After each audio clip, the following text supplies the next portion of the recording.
Hi, welcome back. Today we're playing Reverse 1999 again, and we are actually playing the new event, the Haunted Highway, with like just a few hours left. Odio is Italian. It means oh my god. Well, I have 13 hours left, so we are marathoning it today. And for today, I mean, oh god, it's 10 p.m. At night, p.m. So we're not sleeping. Well, and also this video is gonna be late. I'm very sorry. I try to be punctual, but I think I'm allergic to it. So disco music. I still do have an heart attack every time I open the game because of this hot lady that I cannot wait to meet. I also have like a bunch of consumables, so I can farm the stages, the fighting stages for the currency, so I can get at least the Psy Cube for Tuesday. So don't worry, I have everything under control, except I don't. So, with that in mind, we are starting it. A trail of footprints. Okay, this is Barbara, and this is my lovely, amazing wife or future wife or wife already, because I pulled for her, but technically I don't know her yet. She doesn't know, but she is my wife. Okay, a trail of footprints. Where they lay, no one knows. Interesting. Let's go, it's a freebie. Is it? Actually, no, I don't think it's a freebie. Oh, let me see. I love these graphics. Ooh, wow. Very horror-y, old horror-y movie. Cute. I cannot wait. I hope this is actually a bit horror-y, because I'm a fan. I cannot play horror games. I am too much of a scaredy cat for horror films, but I do love horror gameplays. I actually play them at night to fall asleep. Yes, I am fine. Don't worry about it. Okay, rain-soaked soil. Follow footprints. Who's talking? Oh, my wife is already here. Oh, I'm so happy that I'm starting with her. Okay, a mercenary in a wide-brimmed hat kneels on one knee, her left eye glowing brightly. 10.6 inches long. Whoa! Is that a lot? Actually, I don't know. I don't know inches. I know centimeters. The soil beneath the footprints is uneven. One side pressed deeper into the ground. Signs of limping. Oh, limping. Maybe if it's pressed more on the point, maybe they had a past in ballet. Because I do that. I did ballet when I was a child, and it kind of stayed with me. My back is still straight. Scoliosis can't get me. Maybe it's starting to get me, actually. I've been sitting here a lot to edit. Wide stride, heavy dentations, a slight drag. Male. Oh my. Heavy pressure on the forefoot. It is the forefoot! So maybe they are a belly dancer. Lighter on the heel. Deep scrapes at the front, fewer at the back. Around 20 years old. 20? How young? Why are they limping? Light on his feet, uneven pressure on the forefoot. Lightweight. If they are lightweight, maybe they are a ballet dancer. I'm sorry, I'm stopping it, sorry. She scratches her scalp with the barrel of the shotgun, of her shotgun, sorry. She does that a lot, apparently. I saw her animation and also in the trailer of the event. Damn. She isn't scared of anything. The further she goes, the more irregular the footprints become, and the more clues emerge. More sets of footprints here. I'm sorry in advance. I'm gonna simp all the way through this event. She's gorgeous. I love her accent. I'm gonna cry, and please do not at me when Tuesday comes out. I'm also gonna simp. I simp for creepy ladies all the time. Don't come at me. There's a rustling in the grass nearby, along with the faint sound of a conversation. Oh, are you sure this is where the materials for the revered one are? There isn't even a single trace of human activity here, let alone a market. I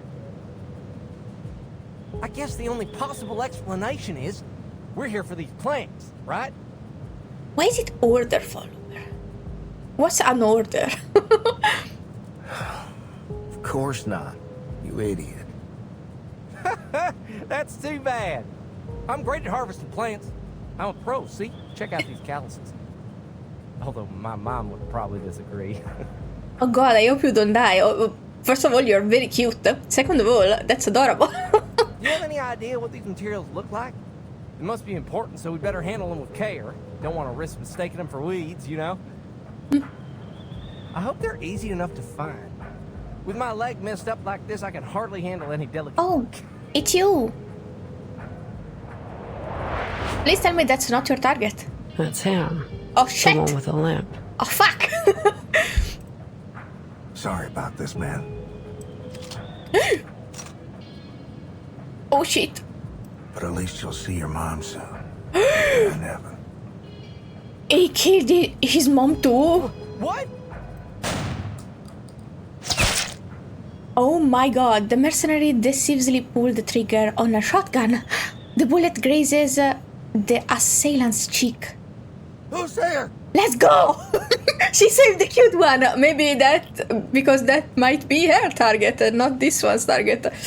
We will know just by going along with this. Maybe. Maybe not. Maybe we'll fight.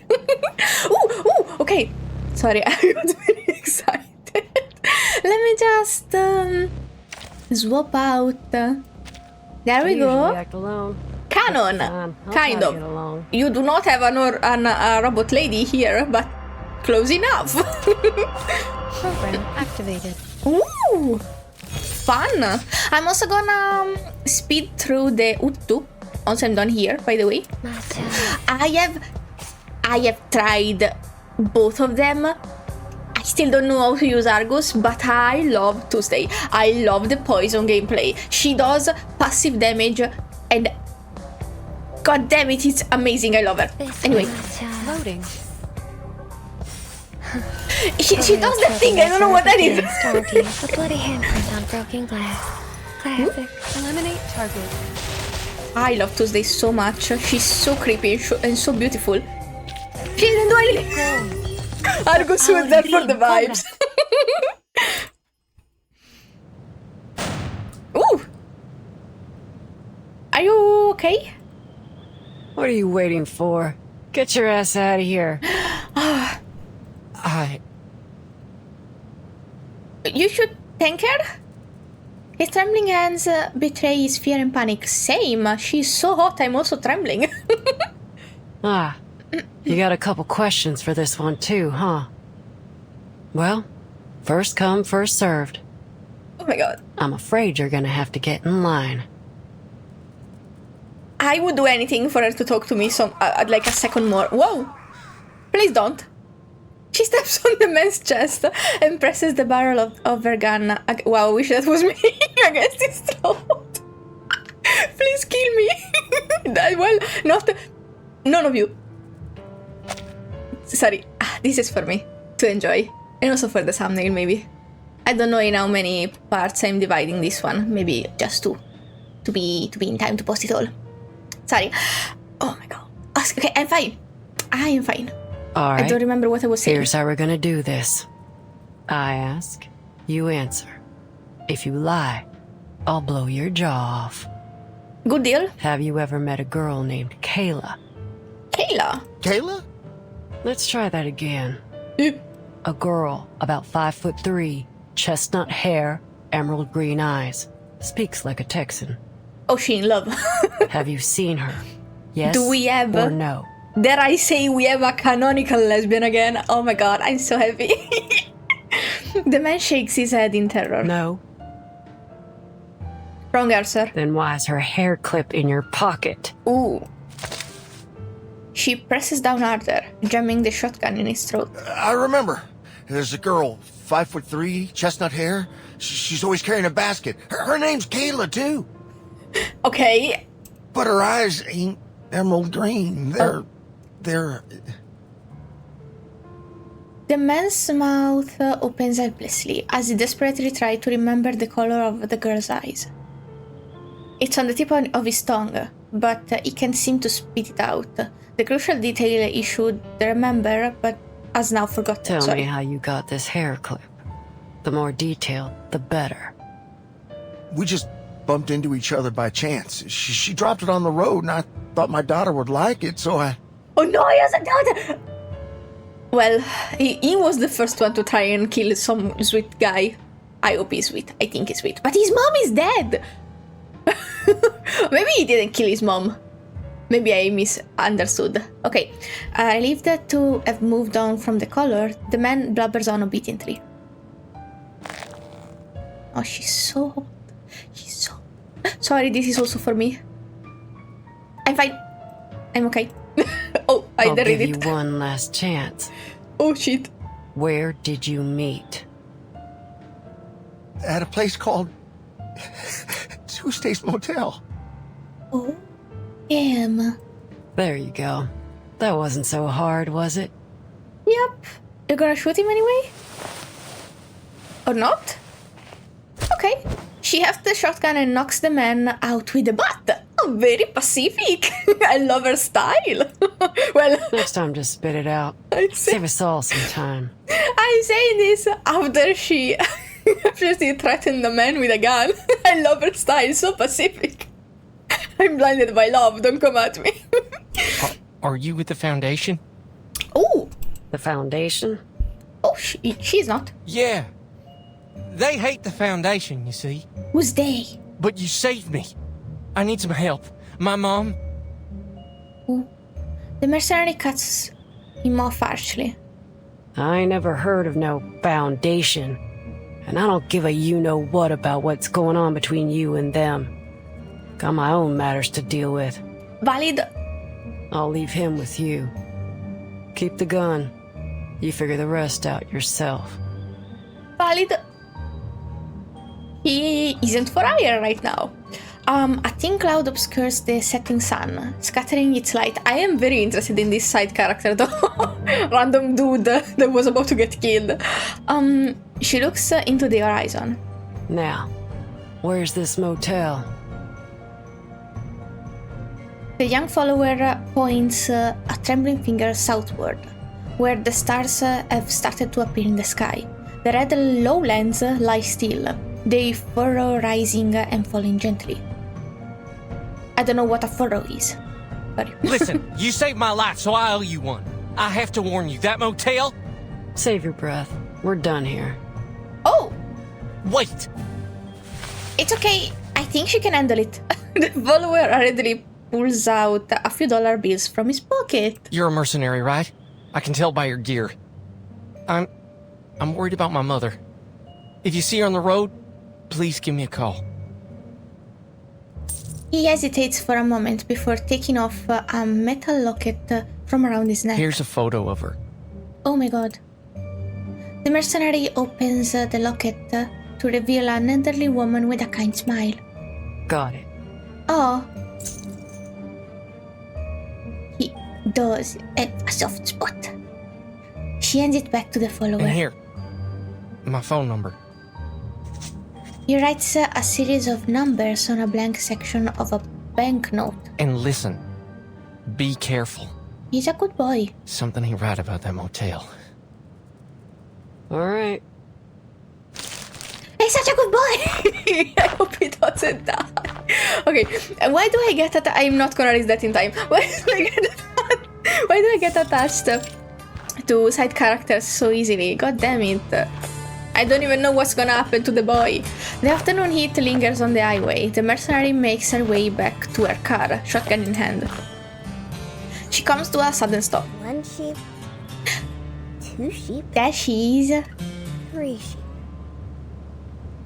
A soft voice echoes from afar, and she notices a fluffy white figure circling around her car. Is that a sheep?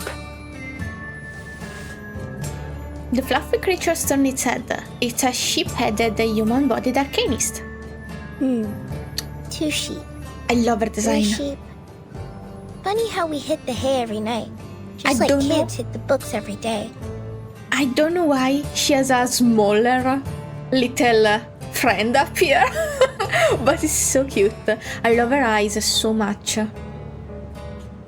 And as I predicted, my cousin indeed said that she finds her a bit unsettling, but appreciates the design. Exactly like Balloon Party. I'm Barbara. Nice to meet you. Oh, so precious, so beautiful. I love the soft voice. The design is amazing. Sorry, I'm gonna chill. The ship-headed arcanist stands a hand, a gesture befitting an introduction, but she doesn't get the expected response, sorry. You're in my way, ma'am. I've tried waving and shouting at the drivers, but none of them stopped for me. I think they might be spooked. Thankfully, pacing around the road seems to have done the trick. I think she needs a lift. Listen, if you need a ride, here's my answer. Ooh. Is it a no? It is a no, okay. She gets in, closes the door, and looks at the hitchhiker through the open window. No. Oh! My driver left me here. Probably because of that scraping sound on the car roof. That scared him half to death. A scraping sound on the car roof? What does it mean? Everything happens for a reason. Destiny's brought me to the right place, I think. Could you give me a ride? I'm on a business trip, so money is no object. It ain't about money. He's busy. Sorry. This is also for me. Oh! Have you seen this? Have you seen it? It's so cute. Oh my god. Sorry, but that's adorable. And she's so hot. Okay, I'm done looking. Sorry. Oh, a disappointing answer. But I understand. One must be vigilant. If you don't mind me asking, miss, what happened to your eyes? They're bloodshot. It's best not to drive with your eyes in such a state. You have a much higher chance of getting into an accident. Well, one of them looks like it's blind. I think she did say in one of her voice lines that one of them is blind, so if she can drive with one less eye, I think she's good. Also, I don't know how it works. Does the depth perception get fucked up if you don't see from one eye? My depth perception is already very bad, and I have both. That ain't none of your concern, Miss Sheep. See ya. Okay, she was trying to be considerate, but I understand that you might want her to mind their business. The mercenary closes the window, finally blocking out the endless chatter. She turns the ignition key, and the radio bursts to life, blaring disco music inside the vehicle. We all know that she doesn't like it. She dashes off and stomps on the gas. The engine roars as the speedometer climbs higher and higher. In the fields on either side of the road, Shepherd, I don't know how to read that, and herding their sheep. What did I... Wait. And welcome memories begin to surface. I'm sorry, I was a bit confused there. Who's Kayla? Can I have your backstory, or is that in your character quest? The land at the foot of the hill is covered in Indian grass. What's Indian grass? And now turning a sunset red as autumn approaches. Argus, come over here. She's beautiful. This little lamb almost didn't make it out of her mama's belly. I don't know where. Okay. Something about her seems familiar, but I don't think I saw her anywhere. I think. She's beautiful though. Okay. The girl cuts the lamb's umbilical cord with a pair of scissors. While the Ewa? How do you read Ewe? Lies in the hay, buying weekly. That's life. Don't say that. No living thing is born to suffer. Look, it's already standing. Well, the Ewa? I don't know how to read it. Licks off the afterbirth as the lamb struggles to stand on its shaky legs. What an adorable little thing. Oh, you're precious.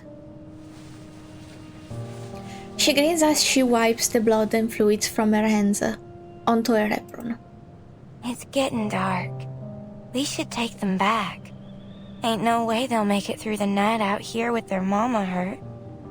And you can't see a thing at night. You're right. Let's go. The wind sweeps through the grass and rustles into the distance. Is that all the clues I get about Kyla? I guess. Screw it. This is not about you, Kyla. I'm sorry. I think this event is about something else. Screw it. Argos grits her teeth and yanks the steering wheel, screeching her car into a U-turn. She slams on the gas, rushing back to where the ship-like arcanist was. Huh? Oh, because ship! Oh, God! oh, okay. But when she arrives, there's nothing but a few cotton plants swaying in the breeze. I should have minded my own damn business. She turns the wheel again, harder this time. The tires screech as she makes another U-turn and drives off. In the distance, the sun dips behind the hills. It's okay. I think... it's fine. I'm trying to diagnose everyone. Everyone I meet in this game has probably some kind of trauma. Her vision is fading. She switches on the headlights. As expected, the light is too dim to make up for her night blindness. Oh, she can hardly see a thing. You should stop. That's not a good gasp. That's not a good bang. Unfortunately, it's too late to stop the car. The crash. I didn't really try it, sorry. The car crash. So, that was a very beautiful to be continued, by the way. Very kind of long first, maybe it just took me a long time. I was saying very long first stage. I don't mind though. A freebie! Oh! Amazing! I think. Who's driving? I love her. I'm so happy that she's in this event. Fog descends. This is not an ideal day for a drive, regardless of the vehicle. And the driver, probably. You don't need to be blind from one eye to not see in the fog. And during the night. Before we left, TTT was telling me an urban myth about Texas. Oh! She's already in the suitcase in this event. Huh, sounds about right. What's the story about? Lilia! Oh my god, I love her. Sorry, I'm chill. The story starts off in the typical way. A man was driving down a long Texas road when he saw a girl hitchhiking. He offered her a lift and a piece of chocolate. Ooh? The man dropped the girl off at a cemetery and drove on. It was late at night, so he was hoping to reach his destination quickly. A spooky ghost hitchhiking? Soon after, he saw a funeral procession going down the road. A photo of the dead seemed familiar. Ooh! Well, maybe she had a twin. Came over him, and he followed them to the cemetery. Look, or not. A piece of chocolate. Oh? Oh my... Oh, she was pretty too! Stephanie! You scared this man to death! Ooh! Hello! A sudden beeping interrupts her story, but I wanted to hear it. Give me a moment. Is he cursed I have now? to take this. It's from the Foundation. Ah. The voice on the other side is as calm as ever. Timekeeper, this is an emergency notice. The Xeno base in Texas, USA has conducted a large-scale evacuation. Xeno has not yet responded regarding their actions. Evacuation. They did tell me that there was a slight spoiler and I guess connection with the plot, but I should not be able to recognize what's spoiler and what's just confusing to me. So we're Gucci. Should you encounter any difficulties on your trip there, please contact headquarters immediately. And I should be fine not understanding stuff, so if I'm confused, that's a good thing. Understood. Despite these developments, your mission remains the same. Contact U2 editor Barbara, who was last seen near Route 77 collecting information, and find Erd's current whereabouts through her. Urds. Who is Urd? Since Atu editors use a special communication channel, her current location is still unknown. We'll be in touch as soon as there's any new information. Any questions, Timekeeper? No. Thank you. All the best, then. Bye-bye. The communication ends. Lilia looks thoughtful. What did they say? Sorry. There was a mass evacuation at the Xeno base in Texas. What's that all about? Maybe that's why there is a Xeno officer in the Tuesday motel. That is not gonna end well, according to the trailer. They called me 2 days ago, saying that Red 38 was still under routine maintenance in their armament factory. But now, all of a sudden, they're gone? How am I going to get my Red 38 back now, huh? If they hadn't taken her away for inspection, we wouldn't be traveling in this little car, Your speedy wasting all boom? day on the road. Ah, that explains everything. The operator only mentioned an evacuation. It's still possible that some of them have stayed behind to keep the factory running. If you're worried about Red 38, we can take a detour there. It's in Chisos. The town isn't far from here. I heard cheese sauce. I'm very sorry. But also, what happened to your broom thingy? I'm sorry, even if I'm not supposed to know stuff, and I probably will not understand stuff, I cannot help but try and speculate. That's just my favorite things in game. Lilia screams in her seat. Hey, mister, can you take us to the cheeses? It's just a little detour. Also, that sounds like Jesus. And I did not watch Glee, but my sister did at the time that it was airing. And there was an episode in which someone made a grilled cheese that looked like it had the image of Jesus on it, and he called it grilled Jesus. Now that sounds like Jesus, which is in my head a mix between cheese and Jesus. I'm very sorry, I don't make the rules, my brain just works like that. Everything is too funny to me right now. He taps his finger rhythmically on the steering wheel. Girls, I don't know why y'all are here, but whether it's just for a bit of adventure or for business, I gotta tell you, something ain't right in that town. Oh, We've all heard the stories. Scratching sounds on car roofs, animal bits stuck to car grills, and those people in black robes running around. It's all too weird for me. ooh, but we have seen people in black robes running around. Give the ghost stories a rest. Wait, are you not making connections? Look, if you're trying to negotiate a higher price, at least be a little smart about it, instead of trying to spook us with a few tall tales. You got me all wrong. Who in their right mind would throw away the cash in their hand unless they were forced to? Benjamins are point. good and all, but they ain't worth my life. Ain't no way I'm taking you there, no matter how much cash you throw at me. Probably that's why Barbara was also on the road. Why? Were you the driver in that ghost story? No. Have you seen these things happen yourself? Ooh, good point. Come on! It's just a little detour. It won't even cost you much fuel. He's a smart girl. I hope the driver is okay though. He clenches his hands tightly around the steering wheel, his knuckle turning white from the pressure. Sir? You see that? It's fogging up. Oh, that's fucking up for me too now. What was that flashbang? Thick milky fog envelops the car. The driver pulls over. Ain't no way this fog is natural. We shouldn't go any further. I'm stopping right here. It's fog, it's just the humidity. What time of the day is it? Ugh, fine. I'll drive. Swap seats with me. I love her. No! Nobody get out of the car. Nobody get... So... Wait, you're stopping, but we cannot get off? Wait, what's your logic? Why? Are you kidding me? You haven't heard the stories, have you? No, Then what in the hell are you even doing here? that's my business. When the fog rolls in on Route 77, you should always stay in the car. All kinds of terrible things hide in the fog. Some folks say they saw giant white crocodiles.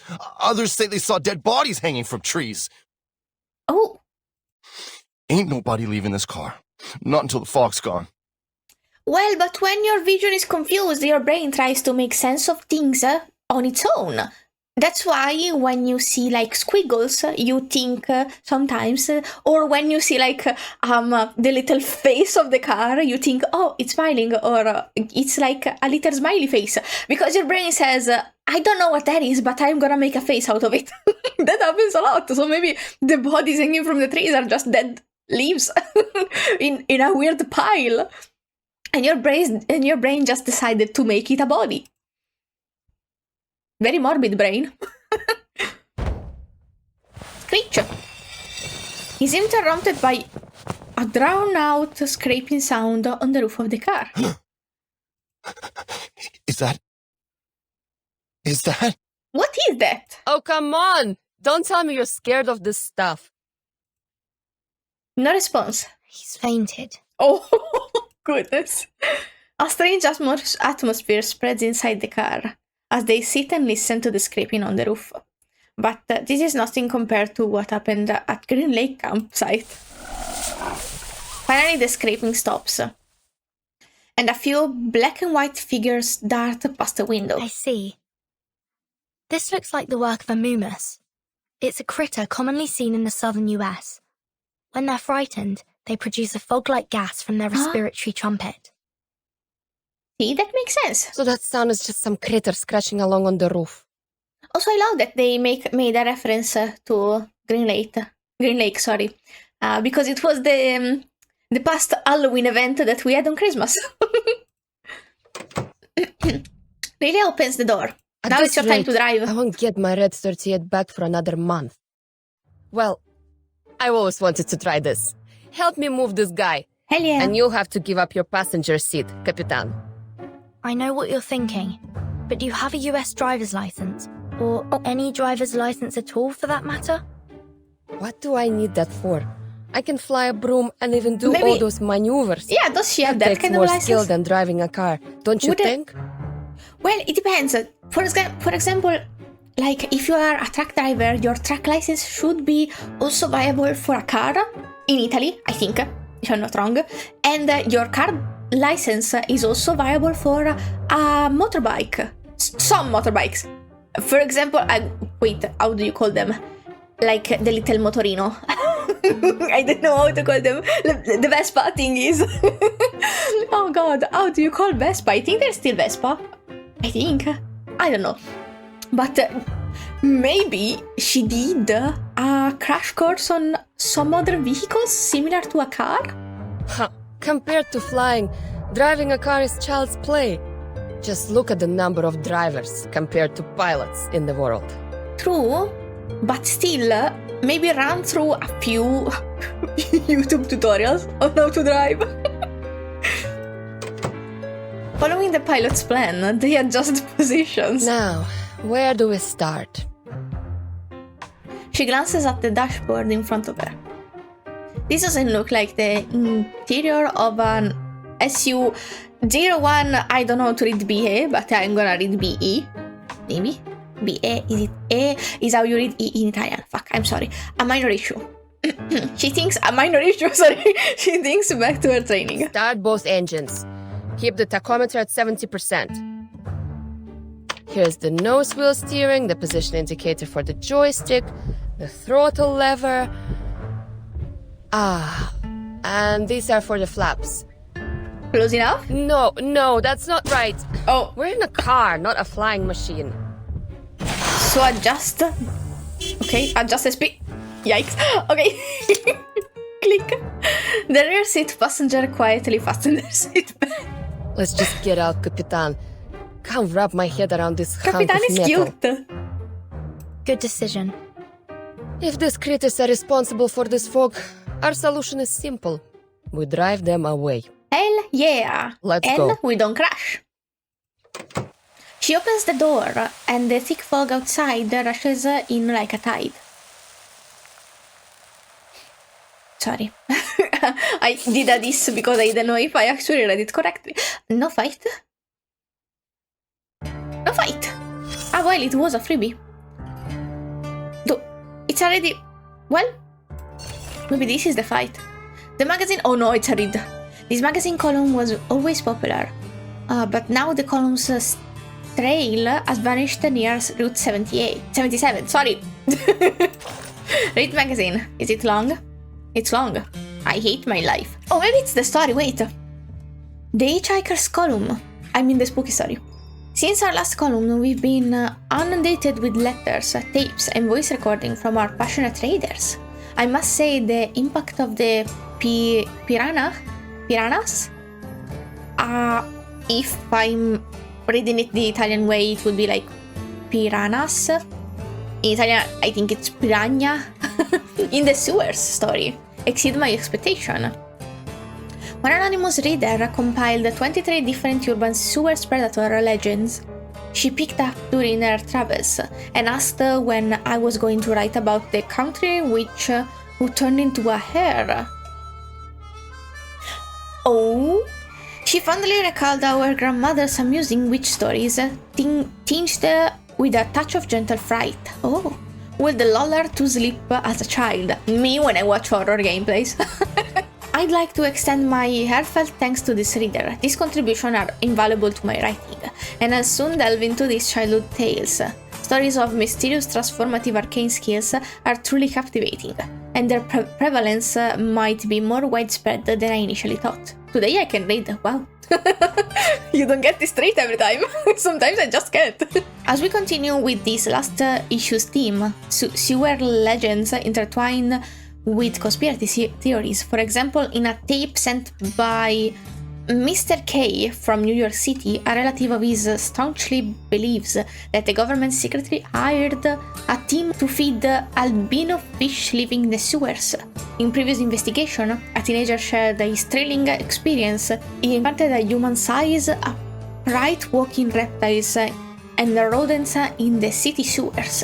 The stories often end with the line, "The government knows they exist, but the higher-ups are keeping it all hush-hush."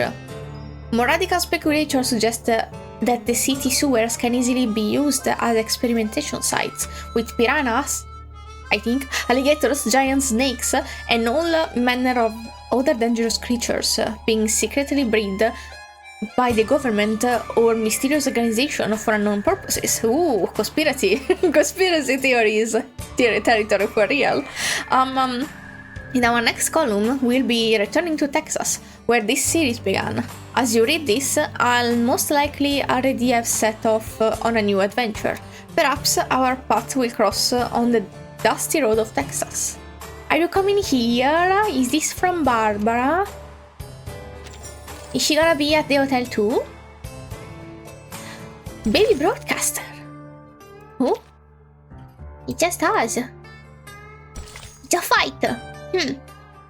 The good news is we found a radio station. The bad news, the host hasn't learned to speak yet. Interesting. Show me this host then. Baby broadcaster. Is it literally a baby? Wait. They get out of the car and step onto the asphalt road. A barely perceptible moisture fills the air. The mist is pervasive, even filling their ears and nostrils. A faint breeze runs along their faces, like a spiderweb blowing in the wind. You! I don't like spiders. A flash of insight comes to her from some distant, unreachable place. What is it, Capitan? Someone's casting arcane skills nearby. Oh? Baby cries? Sorry, my chair just creaked. This is Tuesday, maybe. And she is using... That's not a baby. For sure, that's not a baby. I saw that wasn't a baby, but... The crying of a baby throbs faintly in her ears, like an insect bite. Do you hear that? Sounds like a crying baby. But that's a very effective way to bring people to you. A crying baby. It's hard to ignore. Better go take a look. If they have empathy.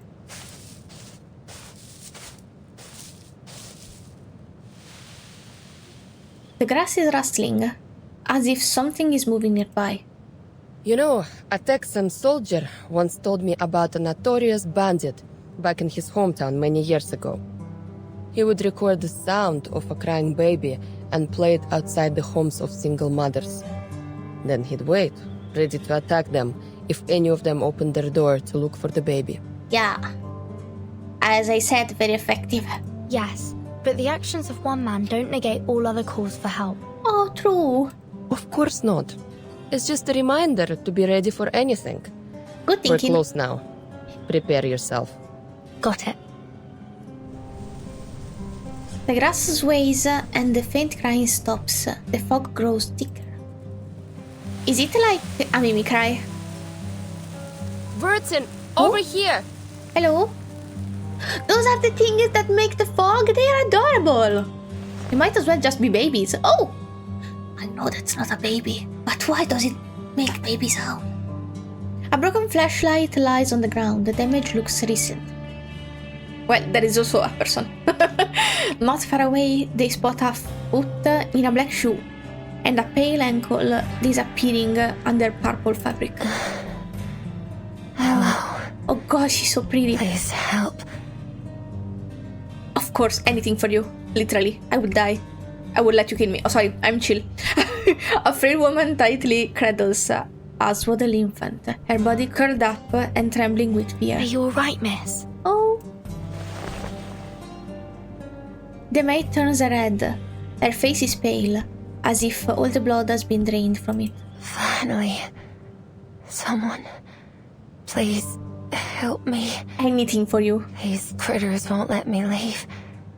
I'm Every super time I falling try, for it. they knock me back. And it's not the baby sounds. My baby's starving and crying. Oh. If you hadn't come, I really don't. I'm sorry, I don't know what I would have done. The critters make a weary sound. You mean these Moomus? Wait. I've never read about them attacking anyone in any reports. In fact, they're known for being rather timid. Reports don't necessarily capture the whole story, Capitan. Look at them. They don't seem very timid to me. Who? Ooh. The momus before them open its mouth wide, revealing a sharp white teeth. It's sharp Careful, white it's teeth. going to attack. Is it? Well, I'm fighting it anyway. But they are kind of cute. Why do I have to fight cute things every time? God freaking damn it. Okay. We're chill. I love this team. Let's go. Happy to lend a hand. Okay. Yum, yum, yum. Also, her ulti makes me think This way, Panaccia. of, what do you call it? Charging. A monster house situation. But with an hotel. If you know what I mean, you know what I mean. And I think it's kind of obvious what I mean. Even without knowing what. Wow, I'm so. Keep going. I need to use Argus sometimes.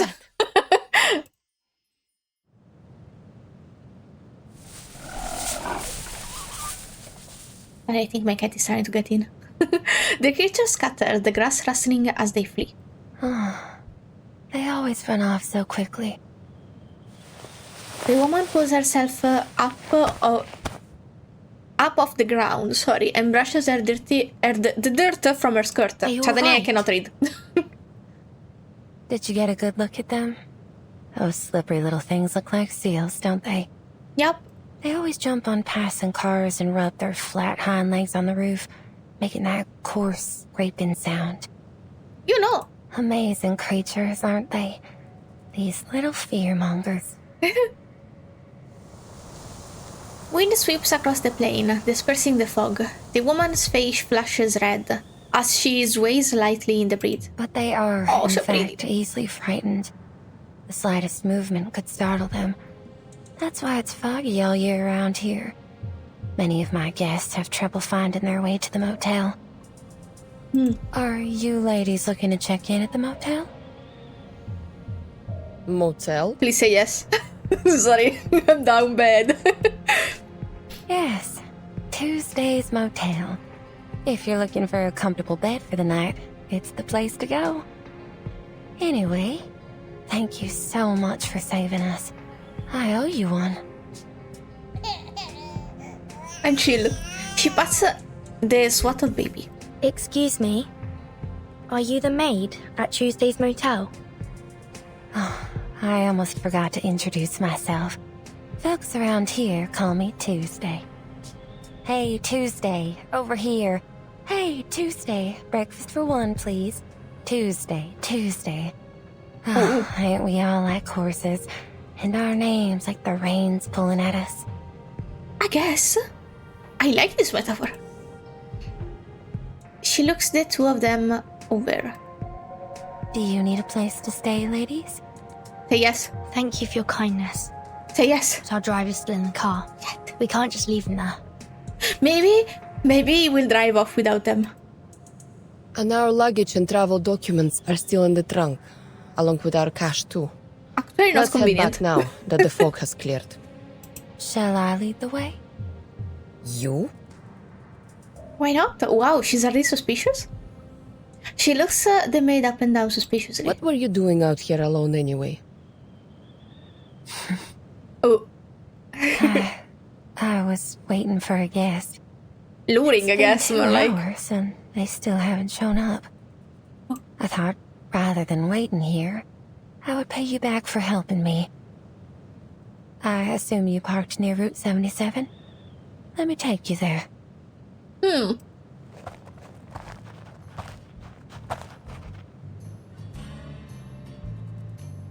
setting sun scatters its light, illuminating the dogwood and cotton plants in the field. So, That coward. oh, he did. The car is gone. Nothing remains but a few scattered pieces of luggage. He just threw out our luggage and took off. Ha! How pathetic. Well, he was kind enough to give your stuff. To give you your stuff, sorry. At least he didn't take the luggage with him. True, see? Are you going to thumb a ride with all these bags? Also, you kind of broke his boundaries because he told you do not get off of the car, nobody gets off of the car, and you not only got off of the car, you also tried to drive places. Kind of, and maybe you might have noticed.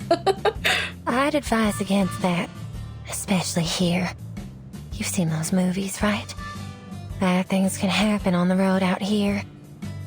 There are a lot of smugglers around these days. There's a clear concern in her voice. Did you say your motel wasn't far from here? Yes, come this way. There's an easy trail that won't dirty your shoes. Hell yeah, business. Don't worry, it ain't far. A businesswoman. Love her. And not because she's hot, of course not. Don't look at me. The walk isn't far indeed. Before long, they're standing in front of the motel. When night falls and Cozy. the signs are lit, a weary traveler may find a comfortable place to rest here. Under the shade of the neem trees, the wooden porch awaits its owner, darkening in the fading sunlight. Welcome to Tuesday's Motel, ladies. That was a bop, by the way. I didn't acknowledge it, but I was bopping my head all of the time. To be continued. This was less long. Maybe the first one was just a longer setup. Ooh, the first fighty boy. Can I buy something already? Oh wow, you're so pricey. Well, they are always very pricey. Oh, I can also buy 2 of these. I forgot to buy the ones in the rerun. Well, not in the rerun, in the first run of the Uluru games. So I bought those two, and I have already so many pulls. I already have like more than like 156.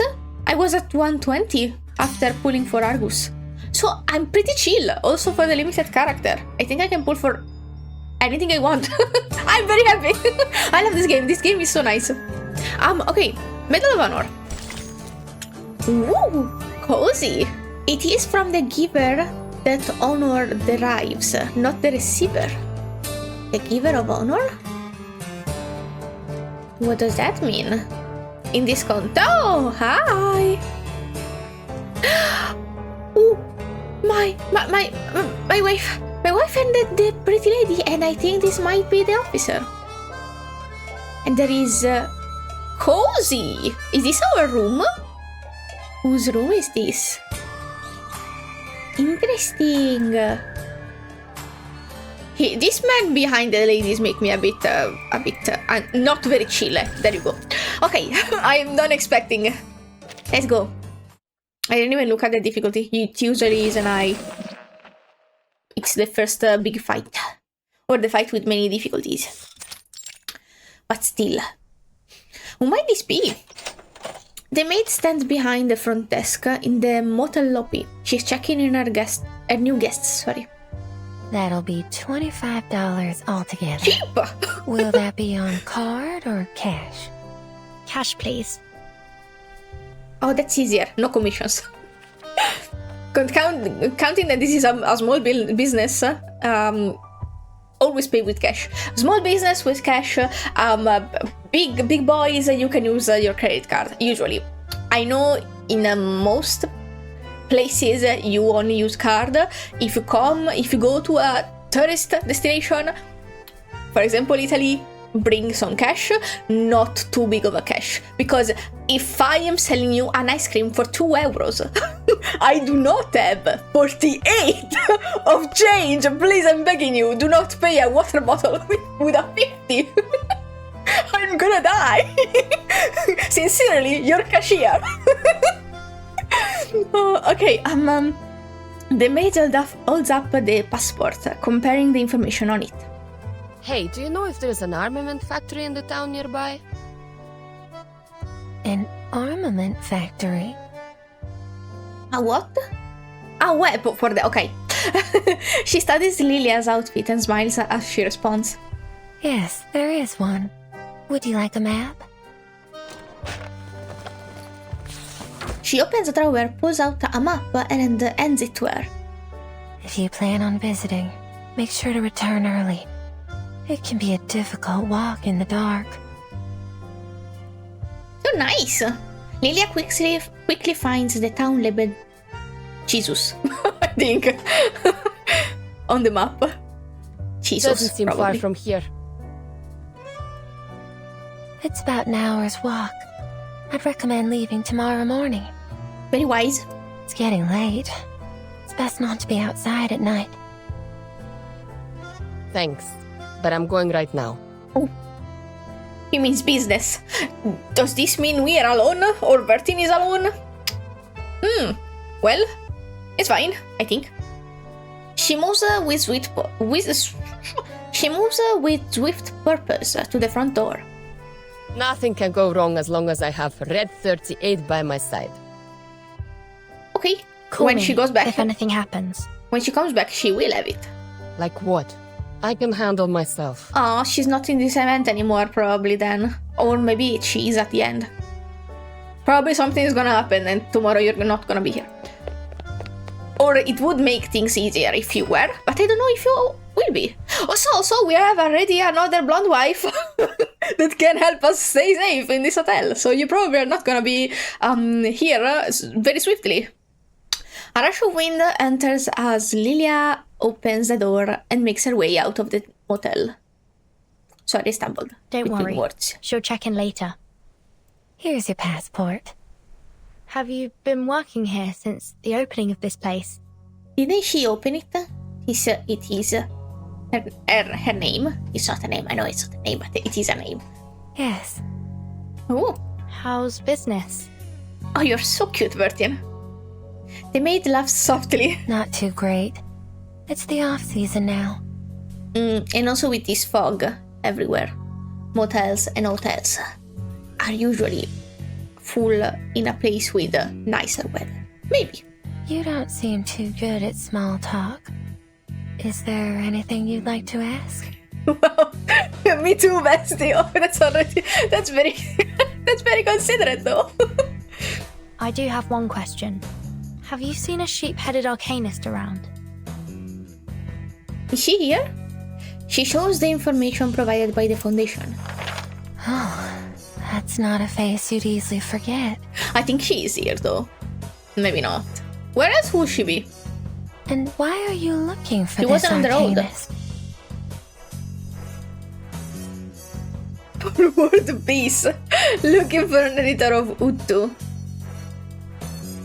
This is funny. I don't know if it's... I don't know, actually, I don't have the context and I don't know why we're looking for her, but, should I say the truth? It's Verting, she's always direct. And also, I don't know to say like that, I don't know if I can joke like this. Looking for an editor of Uttu. Uttu. Uttu? I think I've heard of that before. I've read it wrong, I'm sorry. That's a magazine specially made for arcanists, right? And I don't think having this information would mean something to her, even if something is up with her and Barbara. Well, I'm So it's sorry fine. to say that I've never met an arcanist with the head of a sheep. Okay. I can help you ask around if you... Hello? Suddenly the ceiling starts to tremble. What's up? Am I still recording? Yes, I am, sorry. Sometimes I get panicky. A surge of arcane energy comes from above. What? Sounds like something's going wrong upstairs. Sorry about that. What kind of impact would make the ceiling shake? Let's head up. Your room's on the second floor too. Then we can take a look at what's happened. Okay. Sounds good. Just so you know, the guests upstairs are a little... Which one? Also, I like her a lot. Because she seems non-threatening, but I don't know about that. And if she is actually... If this is a very properly managed facade to appear defenseless, this is very good. I like it. Very fun. These tropes are very fun. They maid hesitates. Well, you can stay behind me if you like. I love her too. Oh my god, I love her. Okay, it's fine. Don't simp in. Oh wait, it was the motel. How about it? A voice echoes from down the hall. It's just a simple room swap. I'm sure it won't be no trouble at all for a generous lady such as yourself. I'm sorry, I would give her anything I That's have. the guest staying in room 210. She arrived here the night before yesterday. She was injured when she came in. Oh? Seems it didn't take her long to recover. She was injured. Oh well, she did crash her car, okay. I don't quite understand why she insists on swapping rooms with the other guests. If she does the same to you, please call the front desk. I'll do my best to help. Why don't you offer her your help? She needs it more than I do. Oh, things don't work like that here, miss. What does that mean? Everyone has their own secrets. With the variety of guests we get, it's best to keep your mouth shut, or else somebody will shut it for you. Okay. Although there are fewer bounty hunters around these days. My advice is to stay quiet if you don't want any trouble. Valid. Especially if you're dealing with an armed mercenary. You know how things like that play out down here in Texas, don't you? She knew right away, but well, I don't think she did it though. Understood. The voice down the hall continues. Or do you have something else in mind? Hello? Is your room bigger and better than this one? Ah, she's so pretty, but she's not pullable. I am so scared. A more lively voice chimes in. That's the guest of room 218 speaking. She too is a young lady like you. She is very pretty. You remember all the guests and their room numbers? This event is gonna kill me. I did already apologize for the simping. I'm gonna apologize again preemptively because I know what's up. You'd remember her too if she'd been staying in your motel for a month. A month? Miss Kimberly's been here for just over that. Kimberly.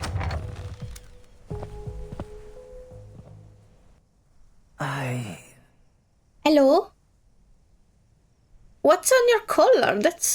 What's on your shirt? I actually don't wanna know. Hello, Stefan. The maid quickly moves toward the source of the voice. The man before her looks haggard, his back slightly hunched, his eyes yellowed and cloudy. Mirror. The mirror. Ringlar's mirror? That's the only mirror I know, because I own a Cagania. Mr. Stefan, are you coming out for some fresh air? Everyone in the hallway turns to look at the maid. Maid, you're just in time. Hello? Oh.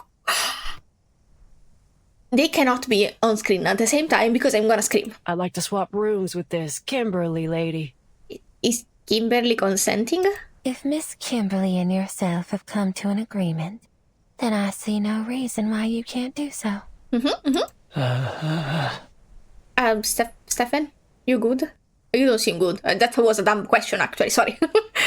The man makes a dry, rasping sound, his vocal cord trembling unnaturally.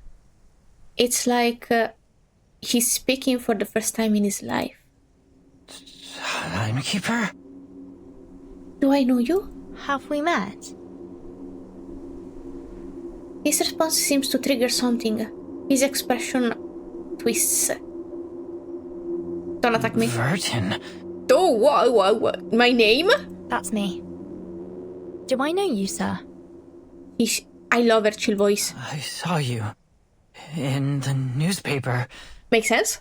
And? The newspaper, that vacuum bomb. Did you see the explosion?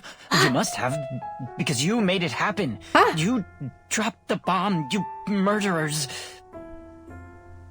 I'm guessing this is the thing I was supposed to be confused about, and I am successfully confused. But have any of you been brought to justice? No, not a single one. Instead, you were congratulated and given medals. Revolting. Disgusting. Why were you rewarded for murder? Who did we kill then? Now, what? He blubbers on, working himself into a frenzy. Meanwhile, I'm stuck in this hotel. Lord, is this what my life has come to? Are you okay? Did you lose someone in that supposed explosion? I'm very scared about that now. But we've never met before. I don't even know your name, sir. Of course you don't know me, but I'll get the truth out. I'll expose your crimes to the public. Sure, go on. I don't know what crimes I have committed because I didn't play that part yet. So I'm not scared.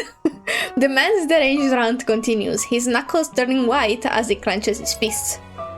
That rotting woman in the tub, that sheep-headed monster, and that one inside the mirror. Inside the mirror? Rotting woman in the tub. I don't think I can understand any of this. Sheep-headed, except the sheep-head, yes. Wait, sir. Shh. Don't Don't approach. startle him. Yeah. He's totally crazy. Yep, don't approach. He doesn't even like you, so you cannot interrogate him. Or question him. I should have known it was all fake. What? If they're giving out medals for killing people... Hello? Then I should have one too. That shiny medal. It should be mine! Hello, police? He bites down hard on his lips. On his lip, sorry. His cloudy eyes staring straight ahead. He steps forward. Stay back! Oh. Girlie! The murder cannot happen right now. Oh, she put it down. The man has already lunged at them. Oh god, it's happening. It's happening right now, isn't it? I love that because this game... Okay, sorry, chill. I love that in these games... Star? Do I have a star team? Why are you in my star team? Maybe that's not my star... That is my star team. Maybe because I don't know what I need a J for, but... I need a J maybe for... What's the freaking name of the thingy? Wait! Somnambulism thingy, probably. First. We're doing this. Oh, you are not a very good main DPS. You know what? Fuck this. Main team. Activated. What was I saying? Alright, I love that the trailers do this thing. Okay, attack him, because I want to use her properly. I don't know what the fuck that is though. And, I love that the trailers show you things, you are like, oh my god, I just got spoiled the event, and then I didn't. And then I didn't, because it happens like the first stage, or it's such an irrelevant detail that it's not. What? Look at the points of damage. Sorry. I was saying it's such an irrelevant detail that it doesn't even matter that I know what's up. Don't waste my time. She's so hot. Oh god. Even the GB. Just like always. Perfect service. Oh my god, is it gonna continue? Yes, it's gonna continue. A single blow from the butt of the mercenary's shotgun knocks the man out. Me?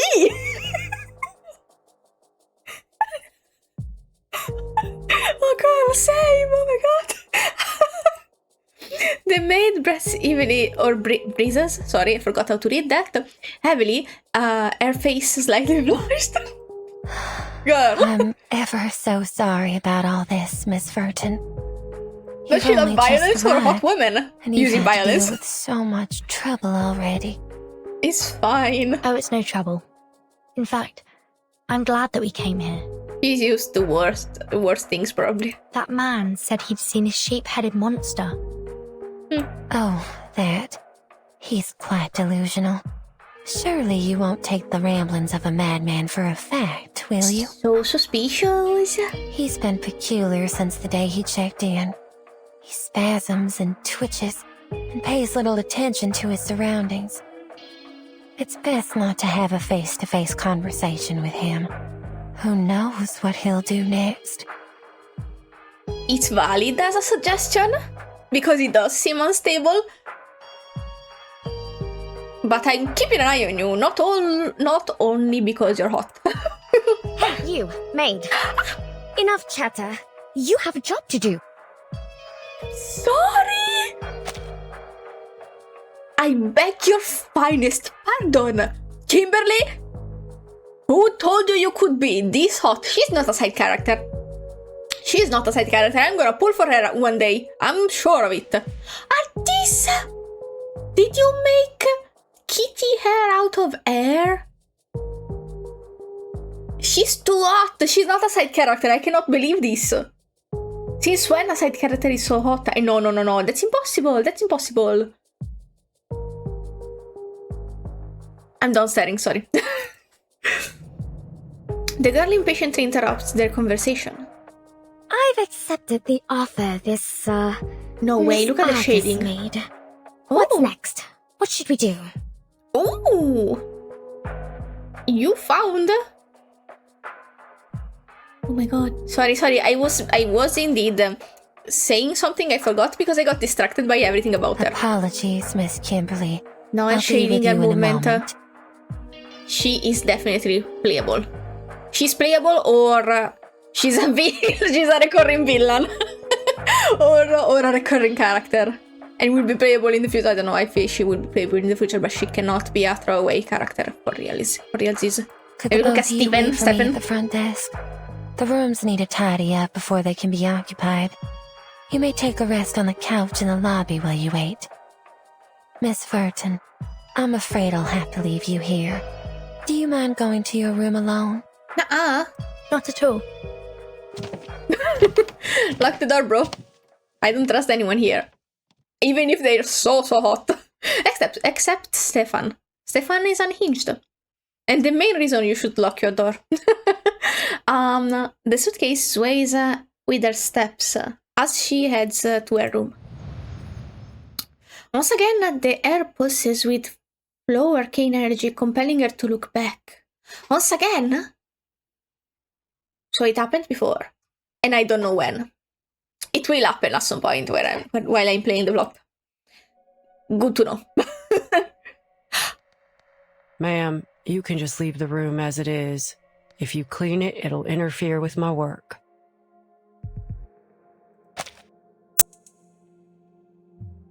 I'm chilling. You might want to check on that Kimberly lady. She looks starved. she wouldn't stop shaking. Starved? Didn't she eat here?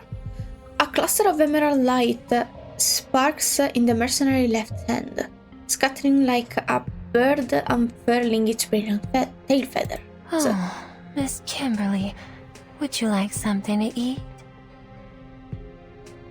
What? Suddenly... I'm fine. Suddenly I'm thinking Kimberly doesn't eat food and needs something else. And that's a nod to her knowing. The cat's face visibly sours. I agreed to change rooms, didn't I? Why are you two still mocking me? He turns her attention to the mercenary. You're not exactly a pleasant person to do business with. You know that, right? Damn. Beef. Well, darn. What got you so riled up? You called them malnourished. It's too late now. A deal's a deal. You can backpedal if you like, but it ain't wise to mess with the girl packing heat down here in Texas. Don't. Later, Miss Kimberly. The mercenary's eyes gleams as she turns the lock and enters her hard-worn room. Yeah? What did she see? I love this. I love this event already.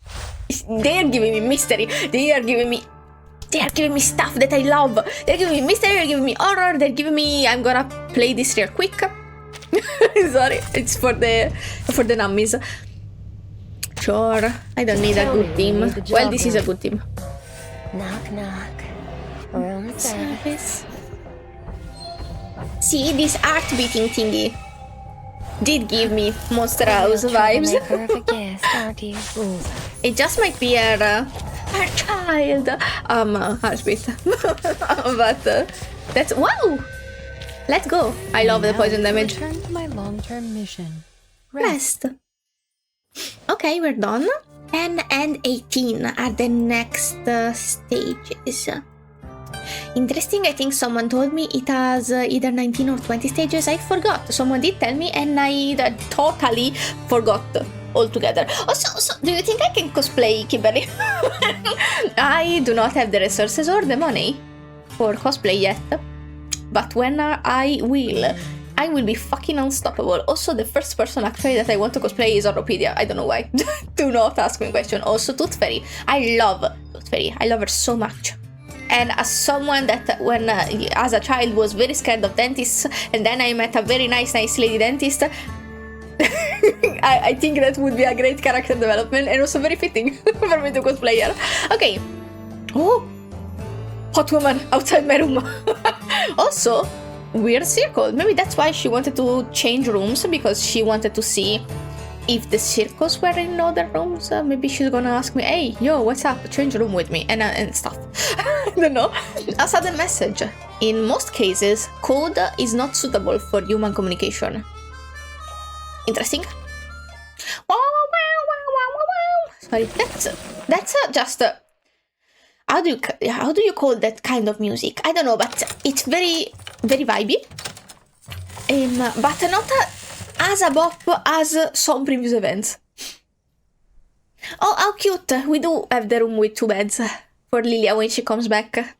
The door creaks as she opens it, and her nostrils are hit with the distant scent of floor wax. Wow, addirittura! That's Italian. Addirittura means... Well, that's a job for future me, because I cannot remember how to translate addirittura, but she even waxes the floor. That's a lot of work. I thought it was carpet. That's why I'm also very shocked. That man, Stefan, he clearly knows something. But he appears to be rather mentally unstable. And he's hostile towards me. You were very brave. Adam Z cautioned me on this. I must be extra careful when dealing with people like him. Should make sure I have a backup plan in place before proceeding.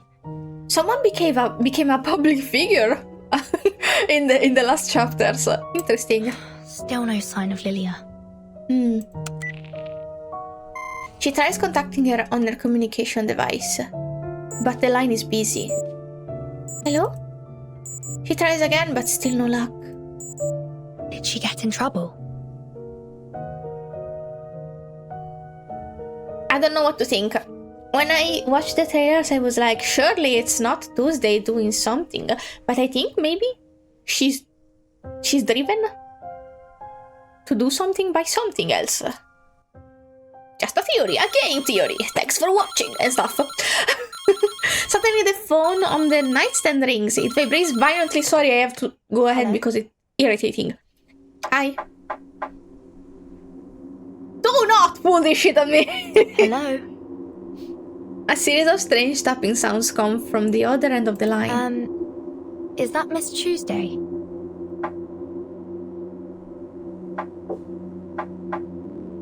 Morse code? I don't know Morse code. I could translate it. If she doesn't do it for me, I'll translate it. The short and long sounds are distinct. They form a certain rhythm. Oh, I think I know what this is. I don't know if I want That's to. an R. Oh, thank you, Svertin, I love you. E. S. Res. P. Res. O. Response? Respond? What else could it be? In English. Respond. Respond. Jesus, sesso dramatic. A message conveyed through Morse code. A means of communication that sacrifices efficiency for safety. It's commonly used in intelligence, but rarely for anything else. Why would there be such a message in a motel? I'm gonna Hello? The telephone rings again. She picks up without hesitation. Hello? Is this Miss Burton? Who was sending the message? Miss Tuesday? Yes. I have an announcement for you. There's a service outage going on in the area. Some critters nibbled through the cables of a nearby signal How convenient. tower. But all our internal phone lines are still running well. I see. It should be repaired soon since we share the signal tower with that armament factory. I apologize for any inconvenience this may cause. I'll bring you dinner up later. It's on the house. Yes. Okay, stop. She's suspicious. I have to stop simping, okay? Ask about the strange phone call. Ask about dinner. Not gonna mention the phone call. May I ask what's on the menu? We have one free meal a day, a ham sandwich, and a glass of milk. Very simple. If you'd like to have something else, we've also got roast chicken and hummus and a few simple Mexican dishes. Thank you. I'll ask my friend what she thinks when she comes back. Oh, and the kitchen closes at 9. Please take note of that. Is there anything else I can help you with? I'm good for now. Thank you. Why milk? When it expires, like, very quickly, and she doesn't know if she's gonna have guests because she said service is slow. Well, I guess if it's a bed and breakfast thingy or a motel, milk is a staple. Why free milk? Why not a beverage? No, I'm asking the wrong questions, by the way, I'm sorry. As she hangs up, she feels a light touch on her neck, like a feather brushing against her skin. She reflexively touches her neck. It's a spider web. There are spider webs, but the floor is waxed? She follows... Cleaning up spider web is the easiest thing ever. And waxing the floor requires a machinery. And also to move the machinery. I know because my mom does use that when she works. And it's very heavy. And unless there is a smaller version. Anyway, we're chilling. Spiders? Oh, sorry, I didn't finish reading. She follows it up to the corner of the ceiling. A spider falls on the surface of wooden cabinet. I'd be freaking out. I'd be running to Tuesday and asking her to remove the spider for me, please. It moves its slender legs. Sorry, S's are my weaknesses. Fucked up that weakness has 2 S's. Crawling from one shadowy spot to another. Oh, as it moves, the spark ignites the air. Then it glows of an arcane skill. She can see everything clearly. Who uses spiders? Hello? Is that an arcane array? What the fuck is an array? No, I know what's an array! I've seen it somewhere before. Oh my god, they integrated combat things in plot. Lovely. The surface of the bedside cabinet has a rough engraving on it. I hope this doesn't cost me my... when you leave the money for damages before you book a room in a hotel. I don't know what it's called in English. She traces the marking with her finger, trying to discern their texture and direction. Oh! Damn. The ray burns her fingertips, and in that momentary pain, memories are awakened. Yes, I've definitely seen this before. When I was in school. In school? Interesting. A triangle. Triangle of fairness. I listen to Distractable, I'm sorry, I'm stupid. This is an extremely dangerous array, one that you are prohibited from using. It can go easily beyond the caster's control. Who's the caster? We study Arcanum and tame it for our use. Is it Steven? Or is it the hot lady? But once its power surpasses our the limits, third one. It is highly likely that it will lead to our own destruction. Oh. I need you all to remember that. It'll be in your next exam. Damn, foundation instruction is actually useful. Well, it wasn't not useful, it was just weirdly strict. But if it's useful, the student puts their head down, and the sound of scribbling fills their classroom. Burton, are you listening? Can I have your notes? The instructor just said it'd be in the next exam. If you like, you can check my notes. Love her. I love her. I had someone carry me through high school because they let the whole classroom borrow her notes. She was a godsend for all of us. I'm not very good at paying attention, and I also am very slow at writing, as slow as I am at reading. So I am not very good at taking notes, especially for things that I don't understand. And unfortunately, I'm bad at math, and I went to an economy high school. So economy is basically all math, and I sucked at it. But she let everyone borrow her notes. Elisa, I owe you everything. Elisa, bless you. I hope you're doing great. Anyway. The top student nervously clutches her notebook in her hands. Oh, thank you. My mind was somewhere else. Me? Why have they made it a key point of the exam if we can't even use it? Well, we just discovered it. Damn. I see. Sonetto saved us. They didn't teach us about arrays so that we could use them. They wanted us to be able to identify them so that we could avoid danger. Hello? She looks out the window. It's getting dark. It's highly likely to cause an explosion or other severe consequences if I act too hastily. The array glows faintly. Lilia still hasn't come back. I must find someone else to help. Oh, well, I have great news for you. Open your door. What quality should an ally have? Decisiveness, efficiency, some means of offense, or self-defense. Perfect. Respond? You knocked. There were tap. No, those were tap. Anyway, a sudden knock.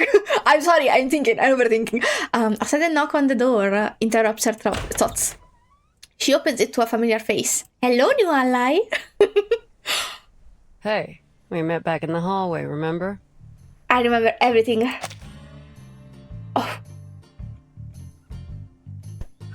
I'm fine. I'm alright. No, the music is not helping.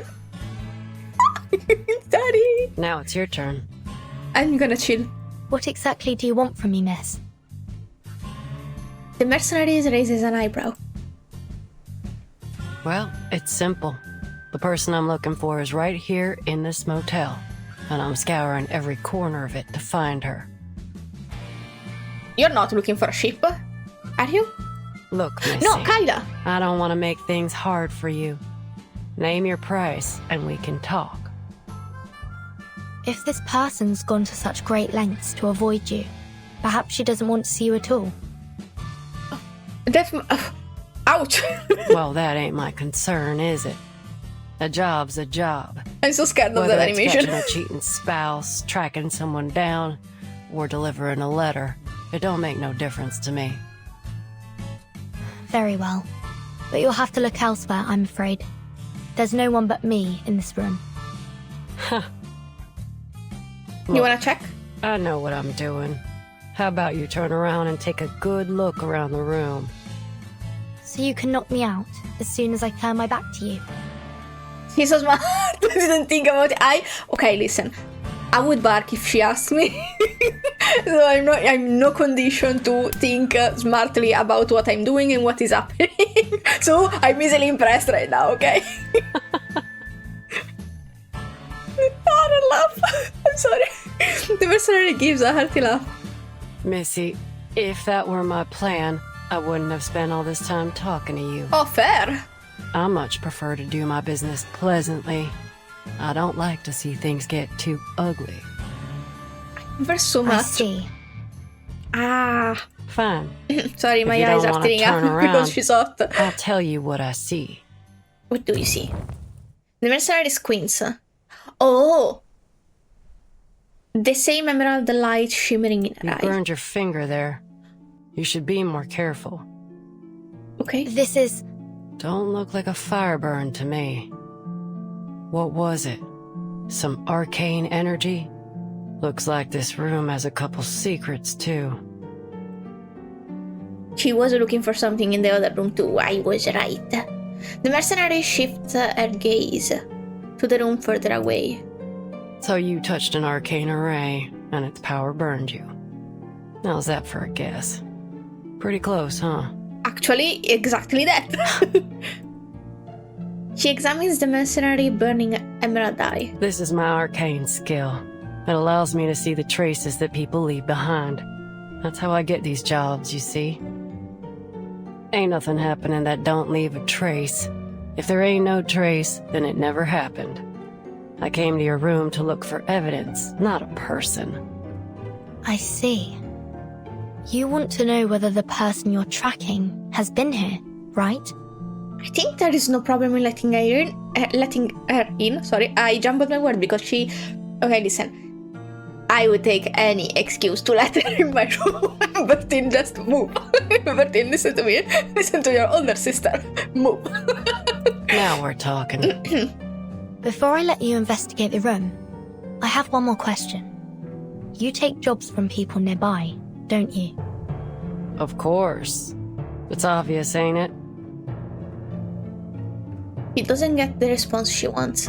In this familiar silence, the experienced mercenary smells an imminent deal. It's a mixture of caution and trust, anticipation and doubt. You seem more intrigued by my profession than my peculiar request. You're in trouble, ain't you? Then let me formally introduce myself. The name's Argus. I'm 26, and I have extensive experience as a mercenary. It's okay. We're in, boys. Okay. I thought she was older.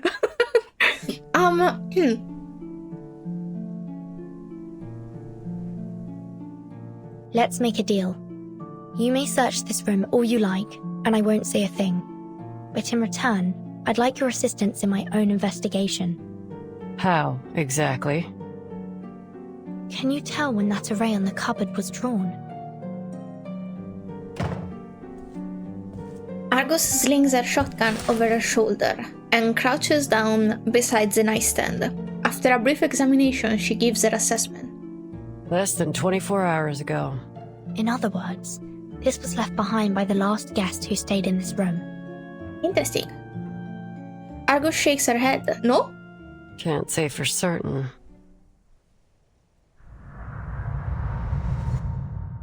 To be continued? Sick! I love this event! I love it so much. Okay, I'm having so much fun. The characters are some of my favorites ever.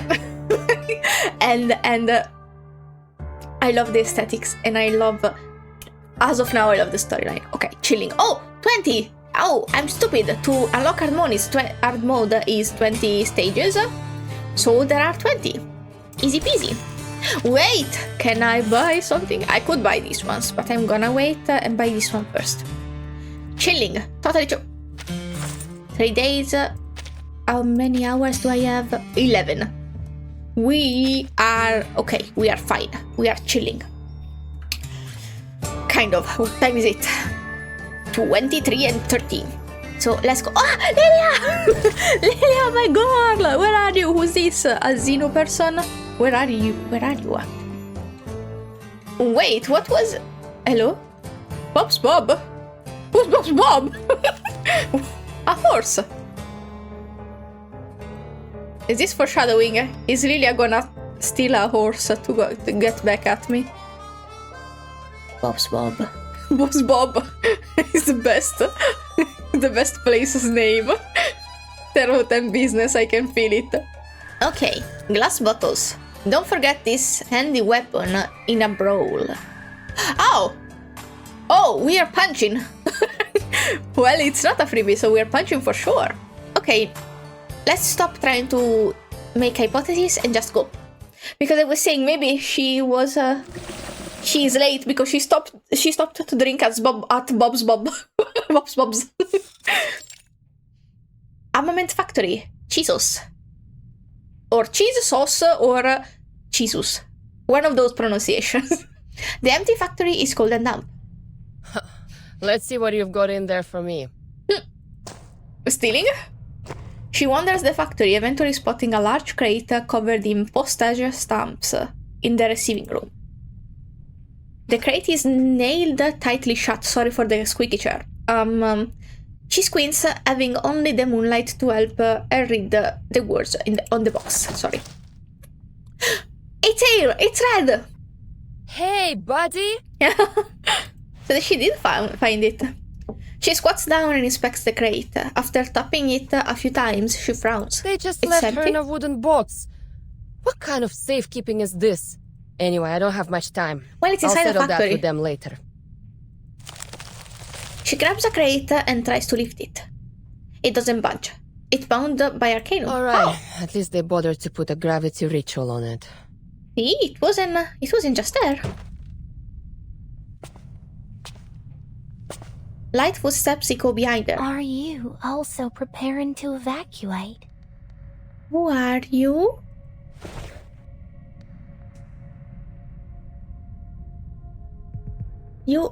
Wait. It's true, your eyes aren't green. And they are not the same... Okay, they were the same color as this. So... Okay, Kyla is here. What's Kyla doing here? What's up? Lilia turns around. A slender girl stands before her, a basket in her arm. Your clothes and appearance doesn't fit in a factory warehouse. Ah, perfect timing. Are you in charge here? Is she? The girl looks her up and down before giving a sweet smile. No, I'm not in charge of anything, Lieutenant. I'm just passing through. I'm Kyla, by the way. I heard some rattling here and thought some of those kids might have come back to steal weapons again. These things aren't cheap, and the kids know it. I'm no kid. Kids stealing from the military? Huh, that's a new one. Where are the guards here? Oh, didn't they tell you, Lieutenant? Oh, dude, why are you... The girl sounds surprised. The army stationed here started evacuating a month ago. There aren't many of them around these days. Month ago? Evacuating? I think they told us about the evacuation, but a month ago. The Foundation's report was correct. Lilia senses impending danger. Then where can I find the soldiers that are still here? Bob's Bob. You're new in town, right? Bob's. Did you see a bar on your way here? I saw it! That's where the Xeno soldiers spend their nights drinking. You might want to check there first. That's probably where you'll find him. Him? What does he look like? We said him at the same time. Like every other Xeno soldier.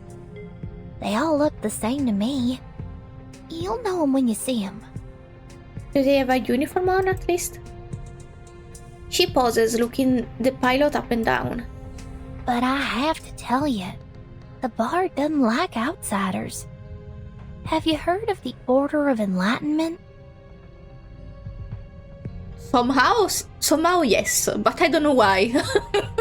I don't know why and I don't know how, but it is familiar as a name. It's an occult society. Very active these days. They were preaching in this town just a few days ago. Today is their day of prayer. Oh, you don't like him? And, what does that have to do with me? The bar you're going to is where they gather to pray. Great timing. That's all I know. If you're going up there, please, be careful. Huh, thanks. Lilia turns and leaves. The girl watches her as she goes. May the sufferer watch over you. This probably would hint me that something is up. Exactly what is the something that is up with her, because I knew something was up with her, but unfortunately I do not have the context for this. So I only know there is something up. I don't know what is it. Great sufferer, by your decree, the glory of former days shall grace our present path. Sounds culty though. Very, very culty. She whispers a prayer. As she clasps her hands together, the black facets of her ring shimmers. She had a ring? Damn, I'm bad at noticing stuff.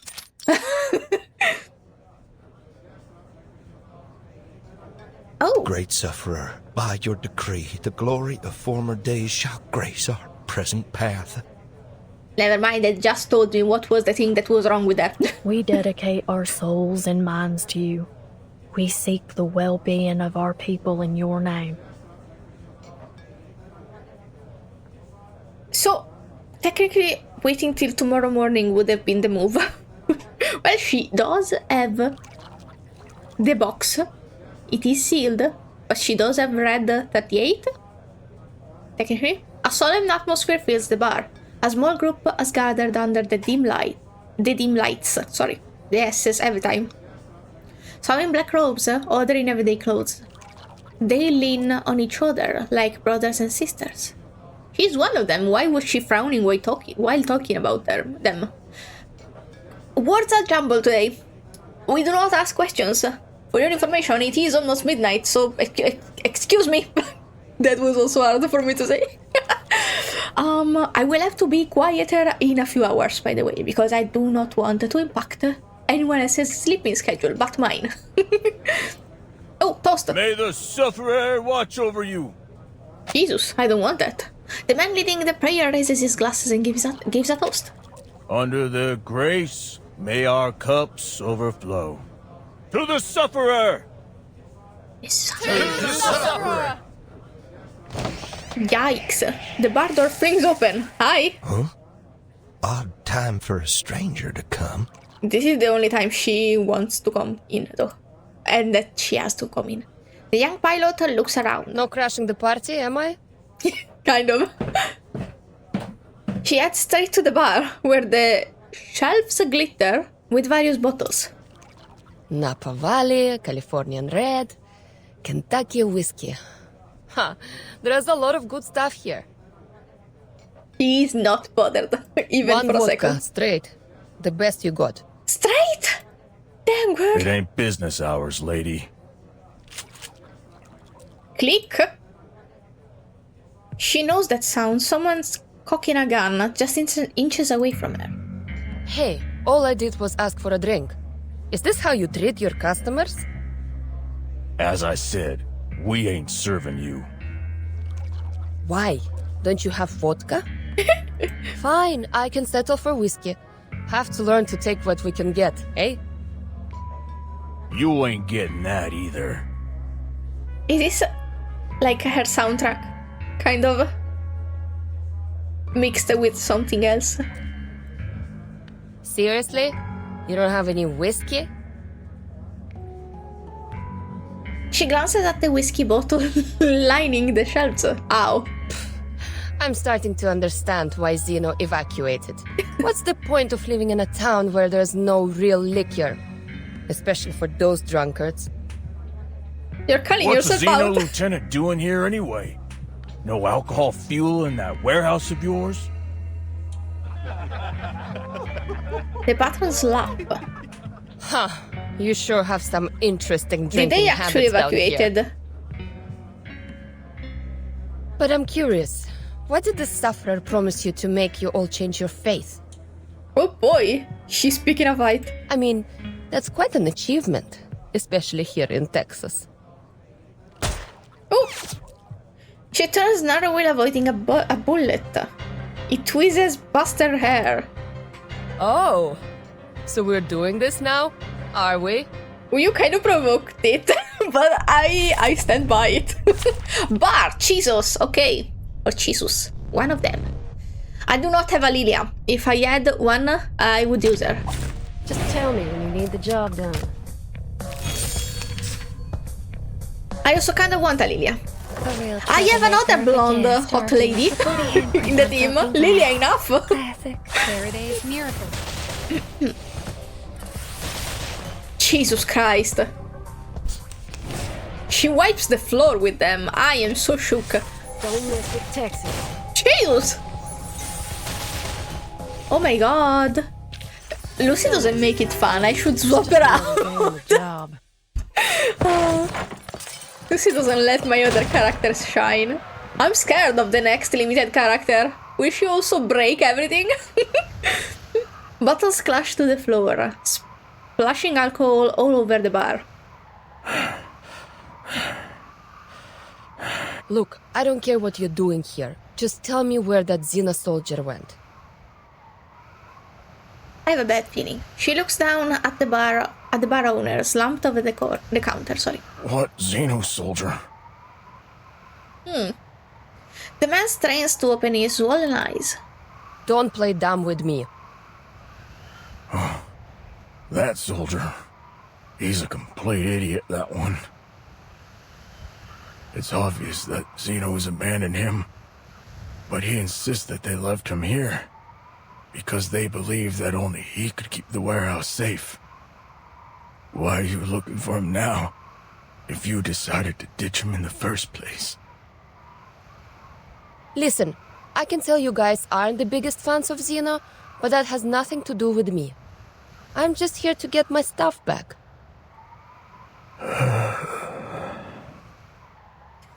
You really kicked their ass. He looks like he's having a hard time breathing. He takes a labored breath. Fine. If you insist on finding him, try your luck on the outskirts of town. He might be drinking there. Outskirts. Okay. Thanks. She steps over the unconscious man beside her and leaves the bar. To be continued? At least now we know she's safe. She's just running somewhere else. Maybe. Actually, maybe she would do better coming back and then like coming back to the motel. Sorry. What's the difference? I think I know the difference. Maybe I don't. Come back to the motel and then go together on another date. But still, every day, thousands of documents pass through the headquarters, and this is merely one of them. Read the report. Oh, my back.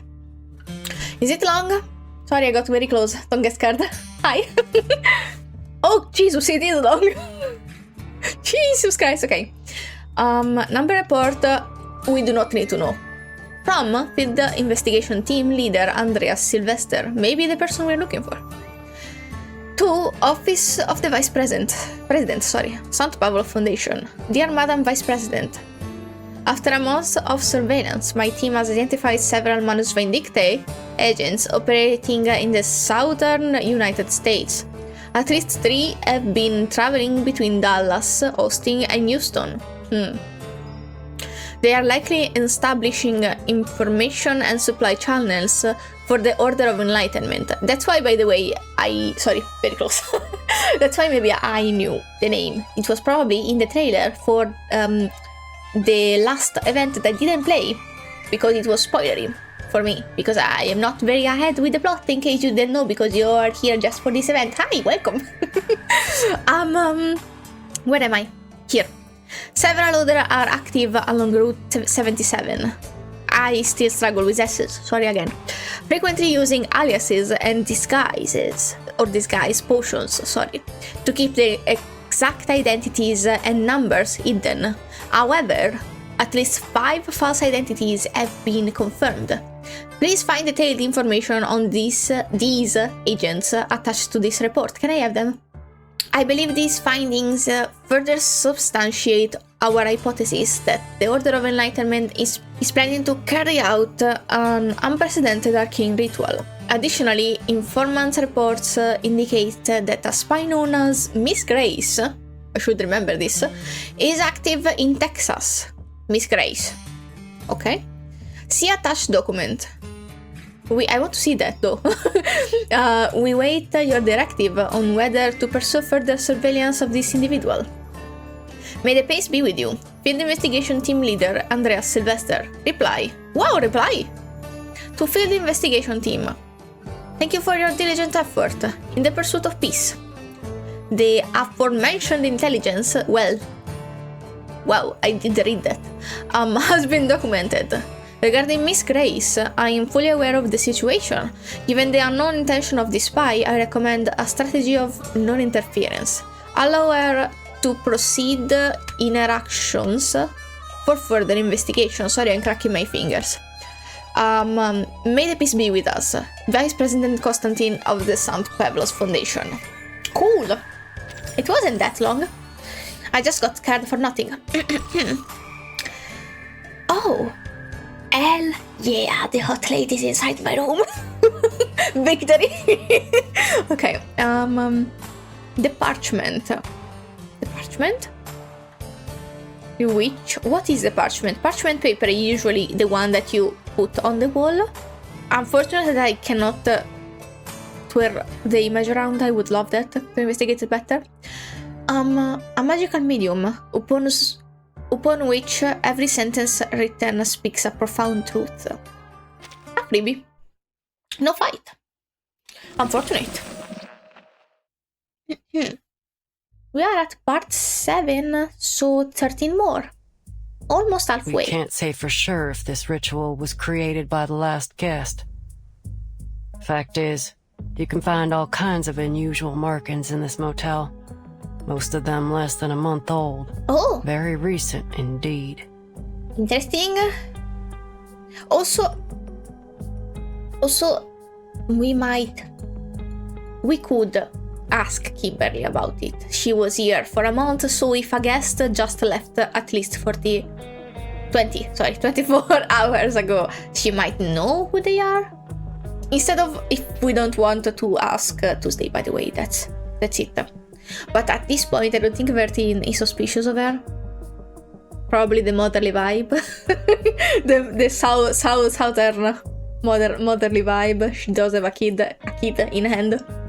She does look safe right now, technically. Aside from the very, very pale face. The maid said that there aren't many tourists these days. So my guess is that a group of skilled arcanists have left their work in every room. Based on the markings I've seen so far, there were about 3 to 5 people in this group. The document I just read was talking about 3 to 5 people being in this group, infiltrating somewhere. And was there a sheep-headed arcanist among them? Well, that I don't know. What I can say, though, is that there was a sheep living in here. I saw some hoof prints on the hallway floor. I think she's still here, maybe. It looked like someone had stayed in this motel with a sheep. Sounds pretty odd, but I suppose it ain't too strange given the local farmland. Someone... Okay, I understand. She thinks it's a farmer, okay. But I'm sure this will catch your attention. For sure. What? We all know that sheep walk on 4 hooves. It was only 2? But the hoof prints I saw were different. They were small and delicate, and most importantly, followed the movement pattern of a human, judging by the trail. So, first of all, Tuesday lied to us. The owner of the hoof prints was about the size of a slender kid, maybe 5 feet tall.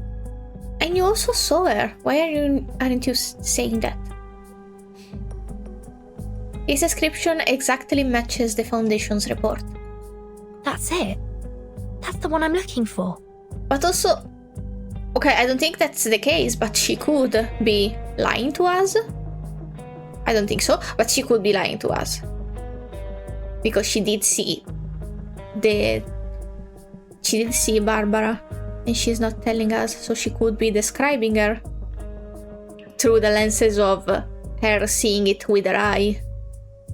For us to trust her? Why would she do that though? I don't think so. Don't I know it? They can question my morals, but nobody can question my competence. Also, this makes it out of question. I love her. I trust her, I don't care. So, may I enter your room now, Miss Verdon?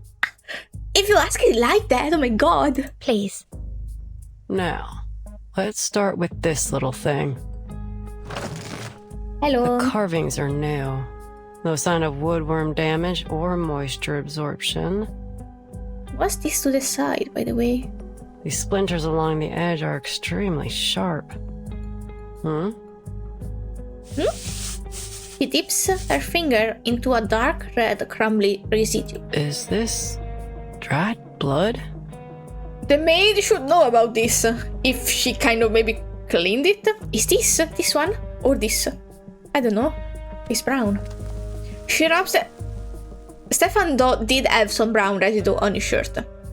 I didn't want to ask about that. She rubs the granules between her finger and her thumb, reducing them to a fine powder. Blood was used as the medium for this array. Interesting.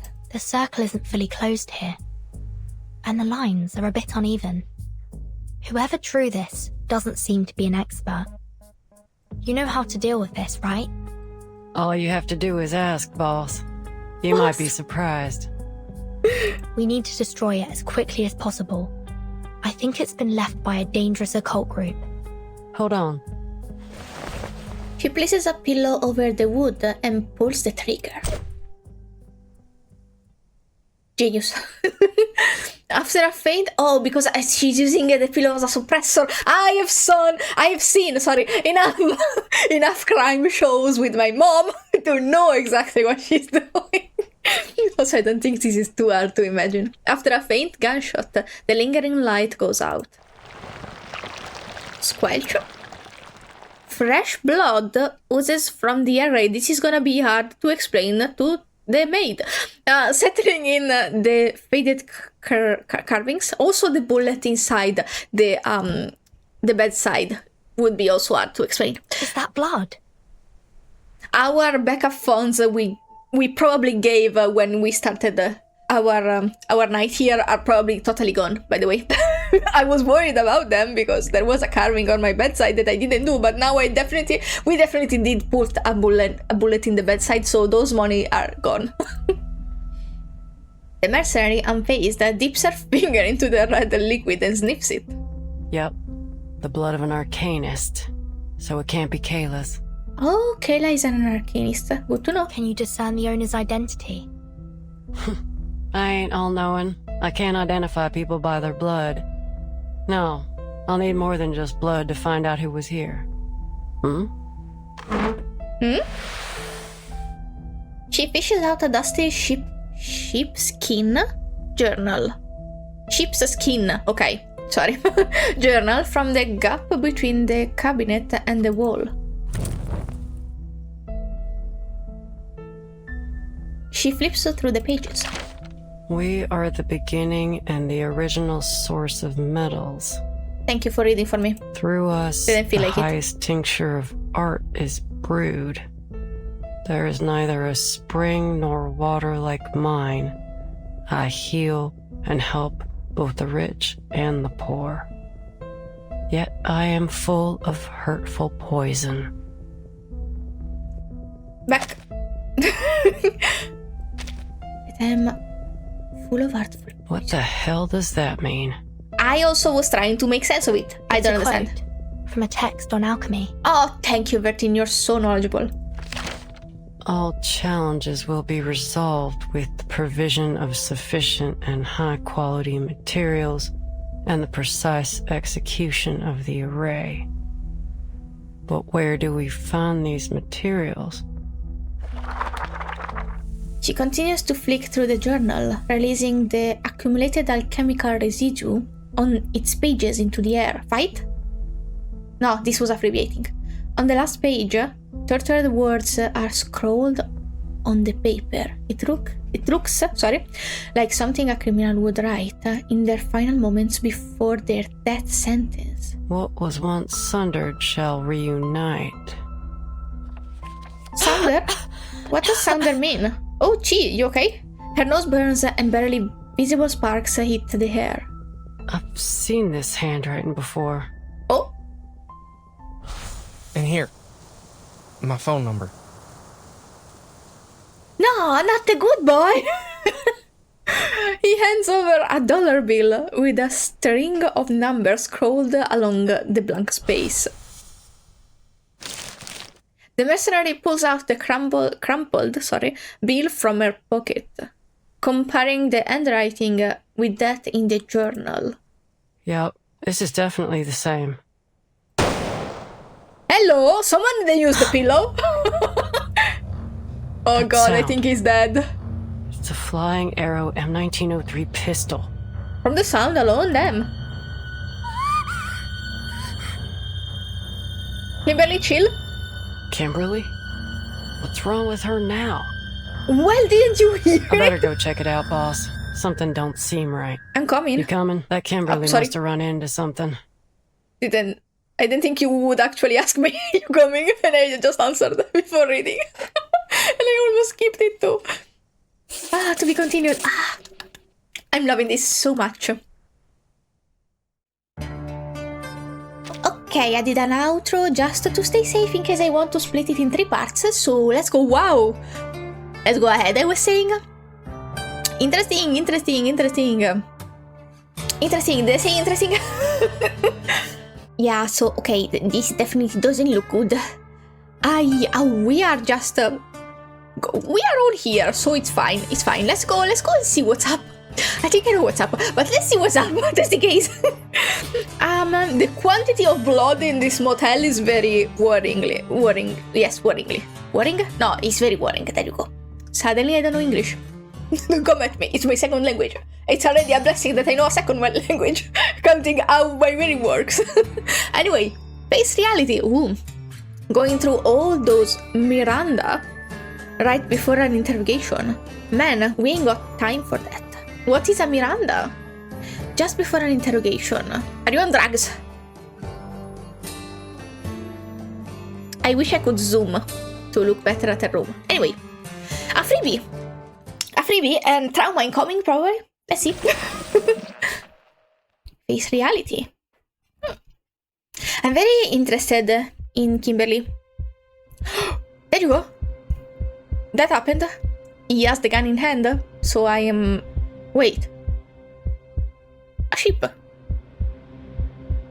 A ship there too. There is a ship and a Tuesday. Wait. Why would it be there? I will ask a question. Okay, let's just focus on the problem at hand and then focus on the details. Okay. The thick carpet in the hallway is usually enough to dampen any sound. Not this sound.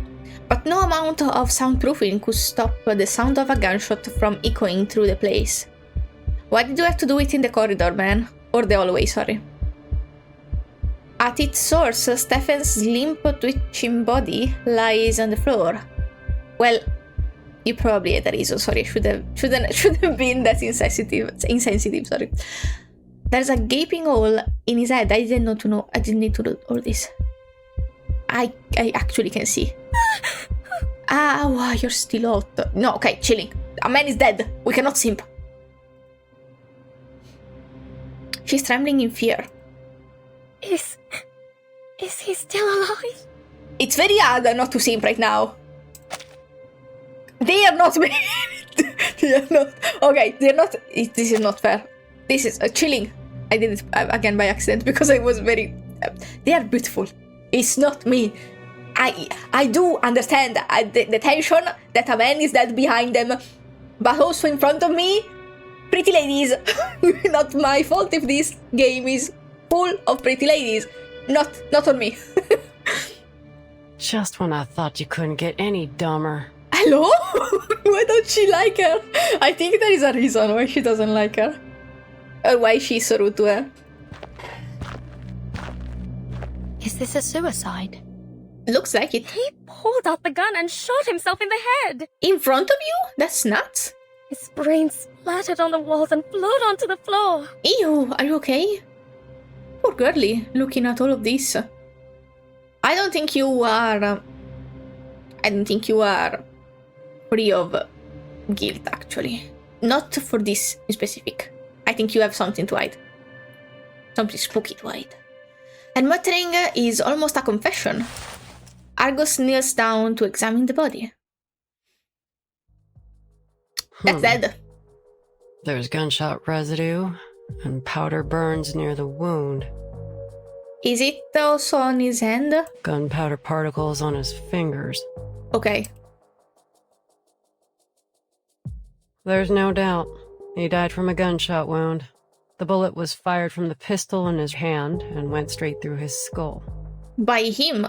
But this ain't just any pistol. It's a Xeno pistol. You've got yourself in some serious trouble, Missy.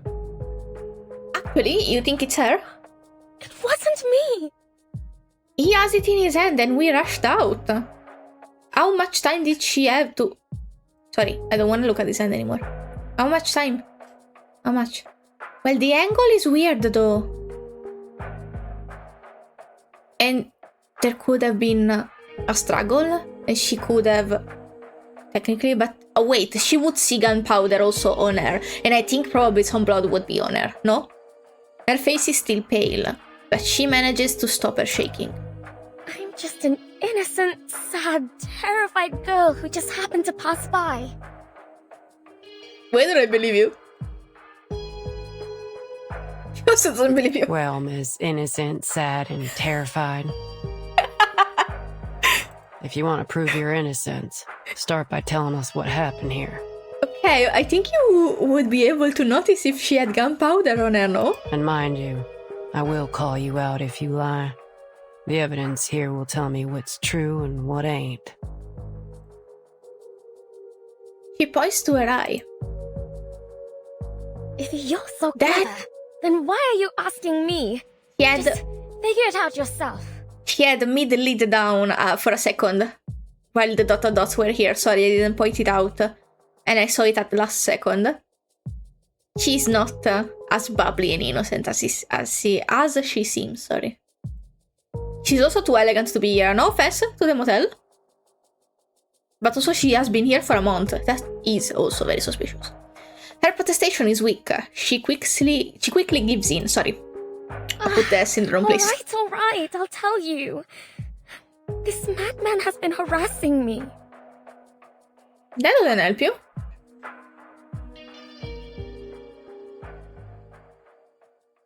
Can't be to be continued already. Since I moved into this place, I'd often seen him pacing around in the hallway. Day and night, he'd stomp around out here. He didn't care if anyone else was trying to sleep. Creepy. I thought he must have had a lot on his mind, like he was troubled or something. So I asked him what happened. Very kind. But also you shouldn't get involved with weird men. I knew girls like this. They were too sweet to doubt people in need. And that always would bite their ass. I think a small dose of skepticism will bring you a long way. There are cases when you can be safe and worry about others, but sometimes you have to put your safety first. His deep, sunken eyes were bloodshot. Every fiber of his being screamed that something was wrong with him. Sir, if you have any problems, there are many ways to solve them. But pacing in the hallway isn't Not as one of kind as them. I thought. Plus, it disrupts everyone's sleep.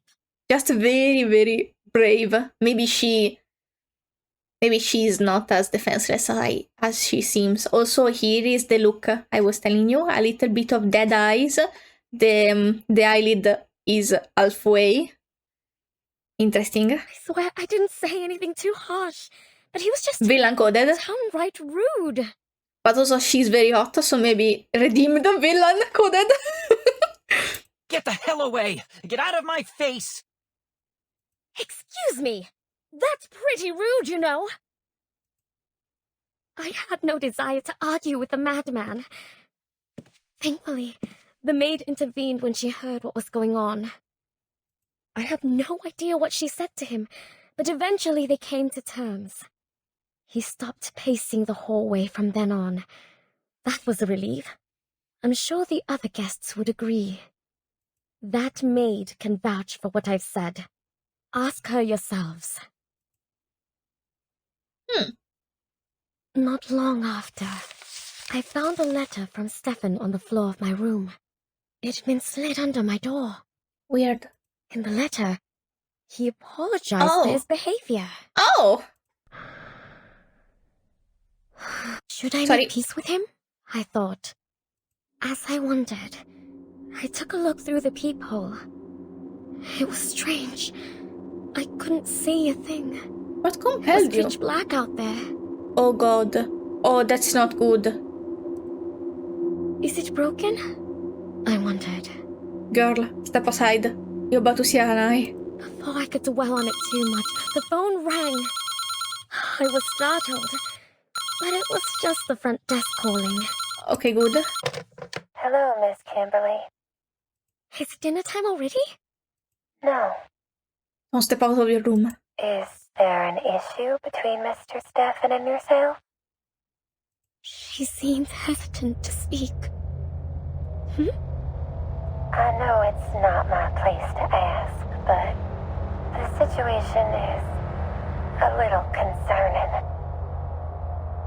Mr. Stefan is standing at your door, his face pressed up against it, so I just want to confirm that everything's all right between you two.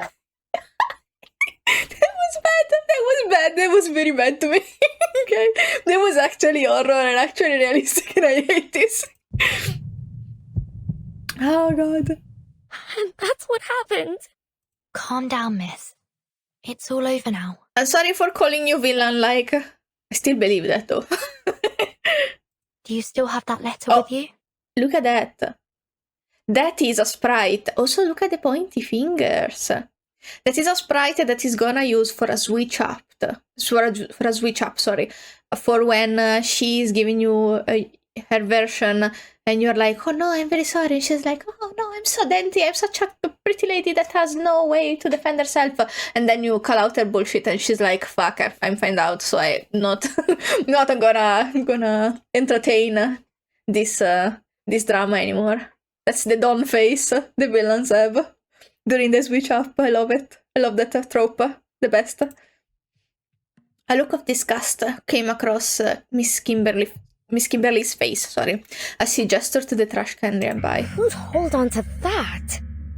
I threw it out right away. It's somewhere in that bin. I kind of love her though. Am I in love for the third time in this event? I think so.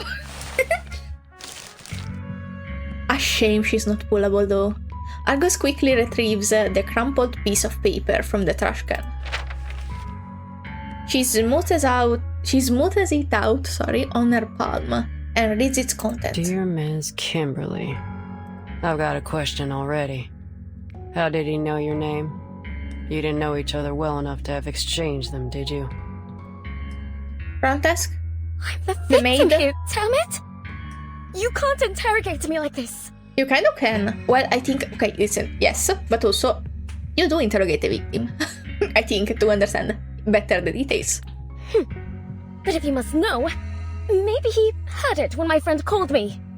You could have said the maid. Your friend? Why? What's so odd about that? A young girl like myself should never travel alone to places like this. Where are they? She continues in her indignation. I need someone to make my bed and prepare my clothes and, most importantly, I need to eat. I wouldn't even be here if I weren't looking for... For? No, tell me, I'm curious. She gasps, covering her mouth with her hand. But Argos isn't listening. She continues to read the letter aloud. I want to apologize for my behavior earlier in the hallway. Looks like a perfectly normal letter to me. No hints that this is from a man on the verge of a mental breakdown. Also, if he just slipped the letter under, maybe it was fine that he was just standing in front of the door. To check for noises if she got the letter and stuff. I don't know. I'm trying to rationalize this, but it's very spooky on her POV, so I understand the spook. If this is true, I think it's true. I always believe the victim. But for the sake of fiction, I think it's fine to doubt and to question. If you won't take my word for it, go ahead and ask the maid. She was there. She can vouch for me. Yeah, also she called out of concern, so that gives you credibility. It's always the assessment. Please. We weren't accusing you of anything. True. Especially not of murder. Argos let out a laugh. Maybe she is. Though graphology has been criticized a lot these days, I gotta say... Yeah? This looks more like a woman's handwriting to me. Oh, but maybe not Kimberly's? So you mean Stefan was a woman? I love her. I love her so much. Her aggression seems to dissipate as her eyes widen and her mouth drop. You still with us, Missy? I love her though. I love this dynamic so much. Can I ship them? I don't know. Argos doesn't like her. and he's very rude to her, but I don't know why. What I'm suggesting is that Mr. Stefan didn't write this letter, but a woman did. But that's just speculation. Chances are Mr. Stefan's handwriting was just a little feminine. Oh, could be. I'll keep this letter for now. Back to my questions. If the story you told is true, then why are you at the scene of his death? Did you go looking for him, even after all the weird things he'd done? Yeah? I was hungry, okay? That's a good enough answer for you? I can't just starve myself! Okay. Couldn't you have called the front desk? Hungry? If I remember correctly, the motel offers room service. And you get 1 free meal a day, so even if you ain't got no money, you have enough food to get by. A sandwich and milk is not enough for a day. What do you know? She looks flustered. It's fine. Just eat your fill if you have money. I'm not eating one of those ham sandwiches. What are you eating then? Alright, so you've got some standards when it comes to food. Let's drop that.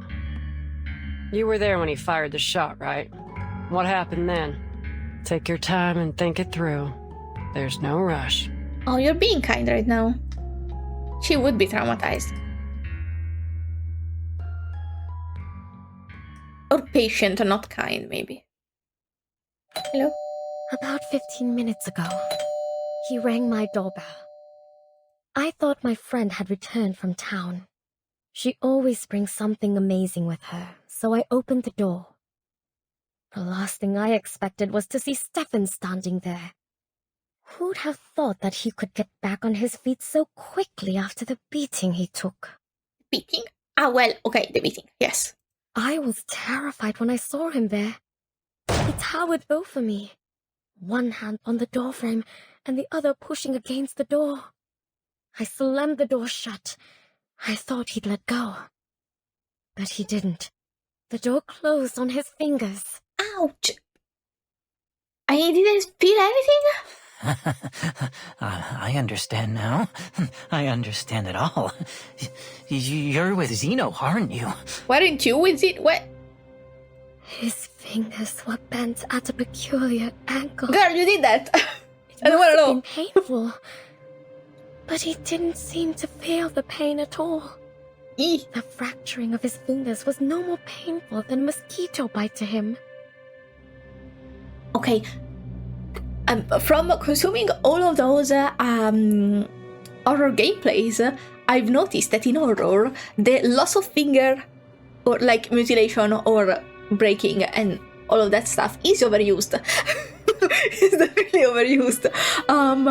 And to the point that even my sister, that is, she likes horror movies, she likes horror games and stuff, doesn't like the finger thing that everyone pulls in horror.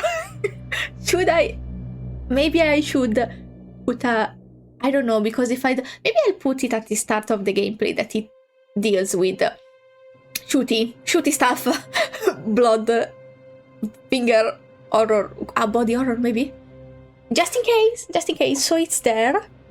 But it is an horror event, so maybe you would expect it, but maybe I would put the specific, just so it doesn't weird you out, or maybe that so you consume it when you have a sound mind. Maybe sometimes you are not in the mood for some benty fingers. Ew. Anyway. You came to me and made me drop my guard so that one day you could turn me in for a bounty. But why me? Why are you doing this to me? Hello? What? It wasn't me who made the plan. It wasn't me who executed it. It wasn't me who pressed that damn button. All I did was expose their crime to the rest of the world. Tell me, why else would they want my head so desperately if they didn't believe they were guilty? I'm not following you. In the meantime, the actual killers are treated as heroes. But I'm the hero. Me. But all my sorry ass gets is a lifetime of hiding out in some random motel in the middle of nowhere. Who did you kill? This world is sick. Who did you kill? What the hell are you talking about? Come on, drop the act. Right after you spoke to me, Vertin showed up at my door. Are you trying to tell me that was just by chance? Yeah. Vertin? He totally ignored my question. The world has fallen ill. I can see that now. The realm above truly does exist. How else would we have gotten the idea of a perfect heavenly realm? Obviously, it doesn't exist in this world. Bro, I think maybe he's in a situation where he cannot get help. I don't care. But this is very bad. If that place does exist, it has nothing to do with you. Get out of the way. I'm closing the door. But at least I get to decide when I step through that door, right? I had no idea what he was talking about. And he didn't give me much chance to figure it out either. I'm afraid your mission is doomed to fail, young lady. In that moment, a smile of relief came over his face. And without a moment's hesitation, oh God. He pressed the pistol against his temple and pulled the trigger. Definitely putting a trigger warning before this scene, sorry. I didn't know it would be... It's not that graphic, but a bit... decently graphic, okay. And you know the rest. I also will put timestamps for when it's over. Welcome back. Hi. If you missed just an explanation of him showing up at her door, her trying to push him away, not exactly. I will spare you the detail.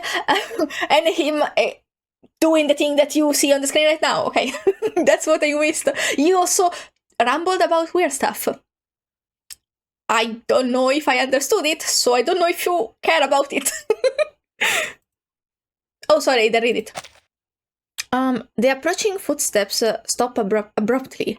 They turn to the source. They made stands before the group, showing just the right amount of surprise as their eye fall upon the body.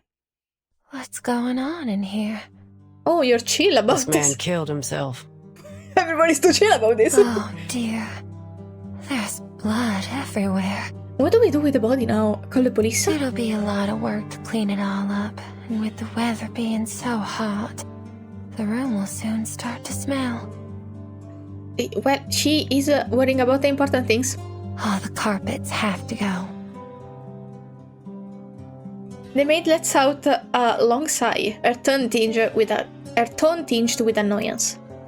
Miss Tuesday, can I ask you a question? Yes? Have you ever had any guests who looked like or claimed themselves to be Manus Vindictae? Oh. Manus Vindictae? Her face flashed. Whoa. Yes? Okay, maybe just my cat. Sorry. Her face flushes as she smiles faintly. This is sus. Why are you blushing about Manus Vindictae? I'm not entirely sure what you mean. Could you explain in more detail? But I also would like explanations for Most of them dress in blue and black. Some drool a fair bit, and most of them can't speak in full sentences. The most notable feature is that they all wear masks shaped like hands. Have you seen any before? Not all of them. Masks shaped like hands. He taps her finger on her chin. Why was she blushing? No, I've never had a guest who wore a hand-shaped mask. Never seen anyone in blue and black either. You're definitely lying to me. But if an organization was going to do something in secret, I don't think they'd be too public about it. Hey, lady. Listen, he was hiding here, and you didn't call anyone. He was very evidently hiding. So you probably wouldn't tell on anyone from any organization in general. That's why this motel has guests at all. Probably because it's safe. Argus doesn't hesitate to interrupt the conversation. Take me to his room. She points the barrel of her shotgun at Stefan's body. Oh, it shouldn't be too hard for you to find the room yourself, right, Miss Argus? After all, that's how you make a living. But I can just tell it to you. It's 214. You must be curious about that room. That was a bit weird. I'm surprised. You've been in almost every room in the motel, and you've been here for 2 days. You're like a child in your curiosity. So technically she was here for the last 24 hours when the array was cast. This place would be much safer if you were the sheriff here. Anyway, I hope you can find that girl soon. She is here. I saw her. Standing before the bloody corpse. She looks down and gently adjusts the baby in her arms.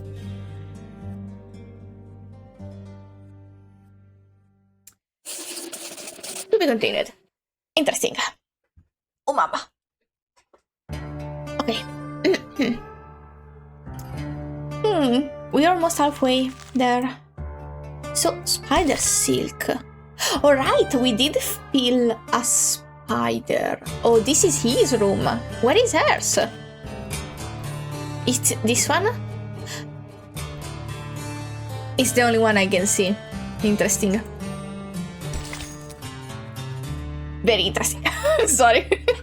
My back. Oh my god, I didn't drink a sip of water in 2 hours and a half. It's time to get hydrated. Okay, drank the water, refreshed the lippy.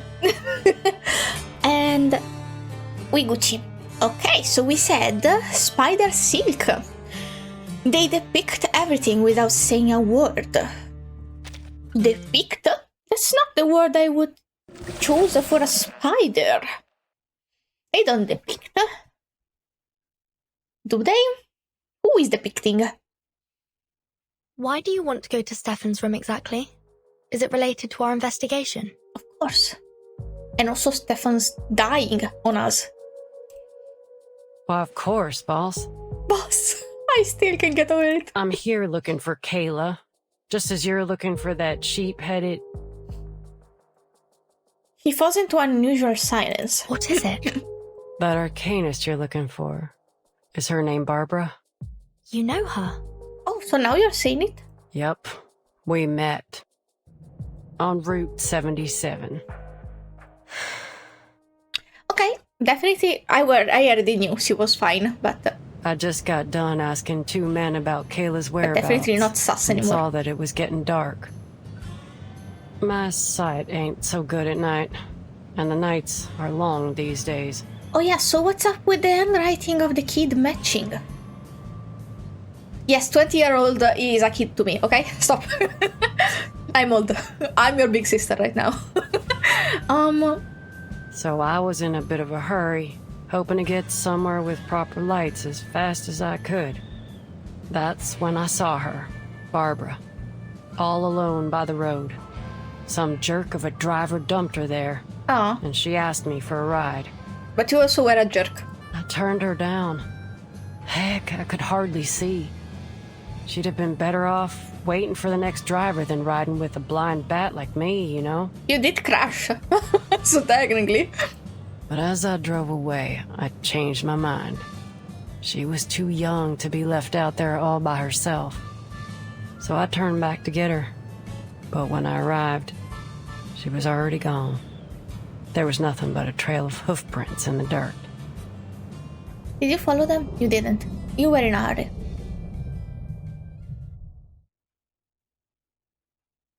When I got to the motel, I saw those hoof prints again. I gotta say, I was kinda relieved to see them. At least she made it here safely. She did. And also there are... Look at this. Look at this. Doesn't that look like... I think... Wait, let me just... Yeah, definitely. That look like Tuesday and that looks like Barbara. And this is also a little ship. And there is a hat here. Whose hat it is? Mysteries. And is she still here? Well, I've never seen any hoof prints leaving the motel. Why did she lie? Why did Tuesday lie? But that don't mean she's still here. You gotta be mindful of what your mind picks up and what might slip you by. It's easy to ignore other evidence when what you've seen already fits your hypothesis. True. That being said, it's still likely that she's somewhere in the motel. All right. Then let's look for her. I love it that Vertin is not pointing out that Tuesday lied to her. It seems we're in agreement. To room 214. 202. 203. He counts the door as they walk down the hallway. Yeah? Hello? Hello? Red door? Out of the corner of her eye, a flash of red catches her attention. I've checked those too. Ain't much in them. Argus, did you see a red door just now? A red door? Nothing. Must have been my imagination. No, girl, believe in yourself, god damn it! All of the times, this trope is absurd. I would insist on it if I saw a red door. I would be like, I think I'm going crazy, but you have to trust me on this. The door turned red. It also has a red nameplate. Or number plate, sorry. I don't know if that's how it's called actually. As they approach the end of the hallway, they spot room 214. The door is slightly ajar, also so sus that it's right beside him. Clearly, Stefan left in a hurry.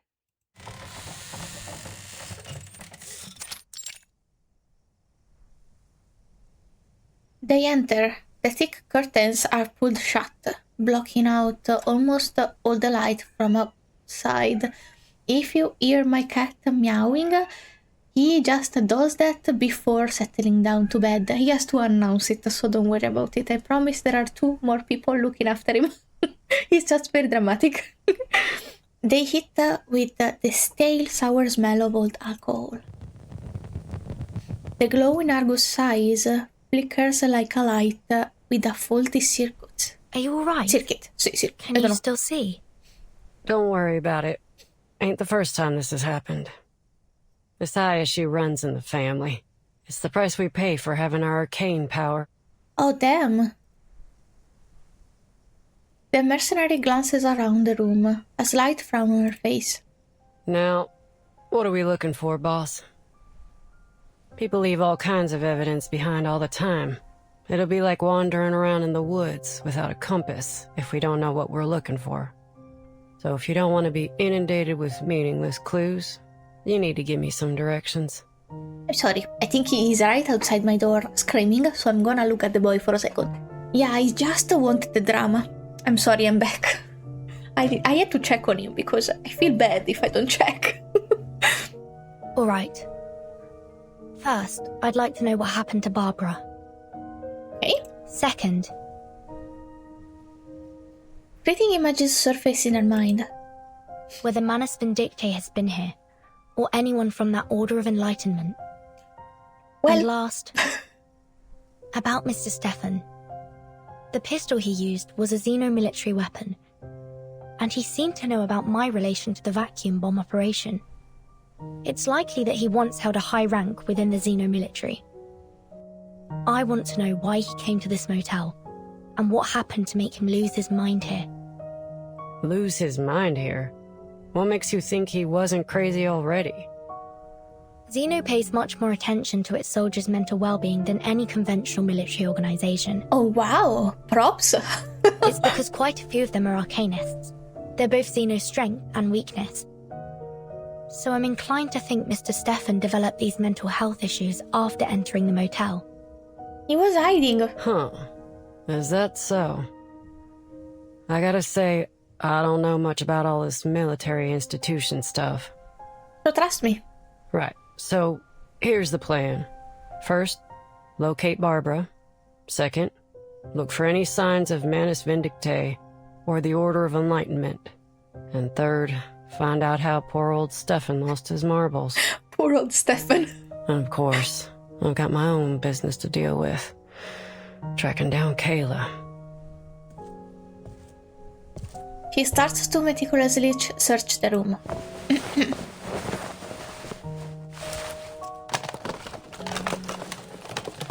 Hey boss, I've got something.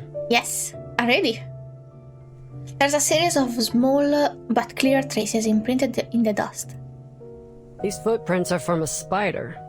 Looks like the little guy went back and forth along here quite a few times. Spider? I know this might not seem pertinent to our investigation, but it is worth noting. You ever seen a spider make a phone call? Wait, kind of, maybe. No, I heard the tap, it's not a spider. I'm telling you right now, if the boss is a huge spider or a cocoon full of spiders, I'm gonna shit myself. That kind of horror. It's my personal horror. I hate spiders. No offense. Some of them do me no personal harm. It's just a phobia. It's just a phobia thing. I cannot control it. I lose my marbles when I find a spider. I'm afraid I'm not interested in the movements of spiders right now. I kind of am. Girl, ow, what? Well, okay, fine. You felt a spider web and then things happened. Come on, boss. Loosen up a little. Drip, drip. The sound of dripping water echoes nearby. Do you hear that? He did say Sounds a woman like in the tub. dripping water. A woman in the tub, he said. Drip, drip, drip. Hello. With every drip, a water stain grows larger and larger on the wallpaper. Where? I'm sure it's just the motel plumbing. But... The stain gradually takes the form of a hand. its 5 fingers are clearly defined. Watch out! Suddenly, the hand pulls itself from the wall and slumps down. Can I see it? Seeing it would really actually make it more horrifying. Okay, let's do a thing. Lucy, get out of here. What, who do we... I want and someone that is not a super heavy eater. Wait. No, you... Well... Actually... Let's just do this. Just tell me when you need the job done. Oh, I could have used Jessica. Well... What the fuck is that? That's not a woman in the tub, like he said. This way, my child. My child. Sorry. Trail's still warm. There, all the buff. Okay, it's moving slowly now. Better. So I can actually see the attacks of the monsters. Oh my god. I love the poison damage.